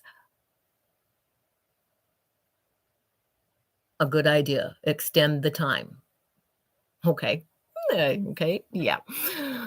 And sometimes some of the stuff for some of the things that I said may be on a recorded video because if it's something that I can't show you with the distinction and whatever that I need by what I'm able to do with camera angle here, it will be a recorded one so that I can use a different angle when it comes to the sew alongs and stuff. There just be times that you have to go to a tip demo Tuesday, or I will put a link in saying that there's an extra, recorded video showing what is going on, but usually I would cover that on when I do my tip demo Tuesday, so it would always be the Tuesday that you're used to and that there is a recorded video dropped.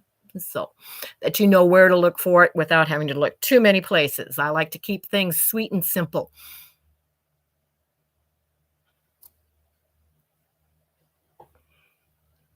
for new. Oh, I got you, Terry. Yes, I thought that was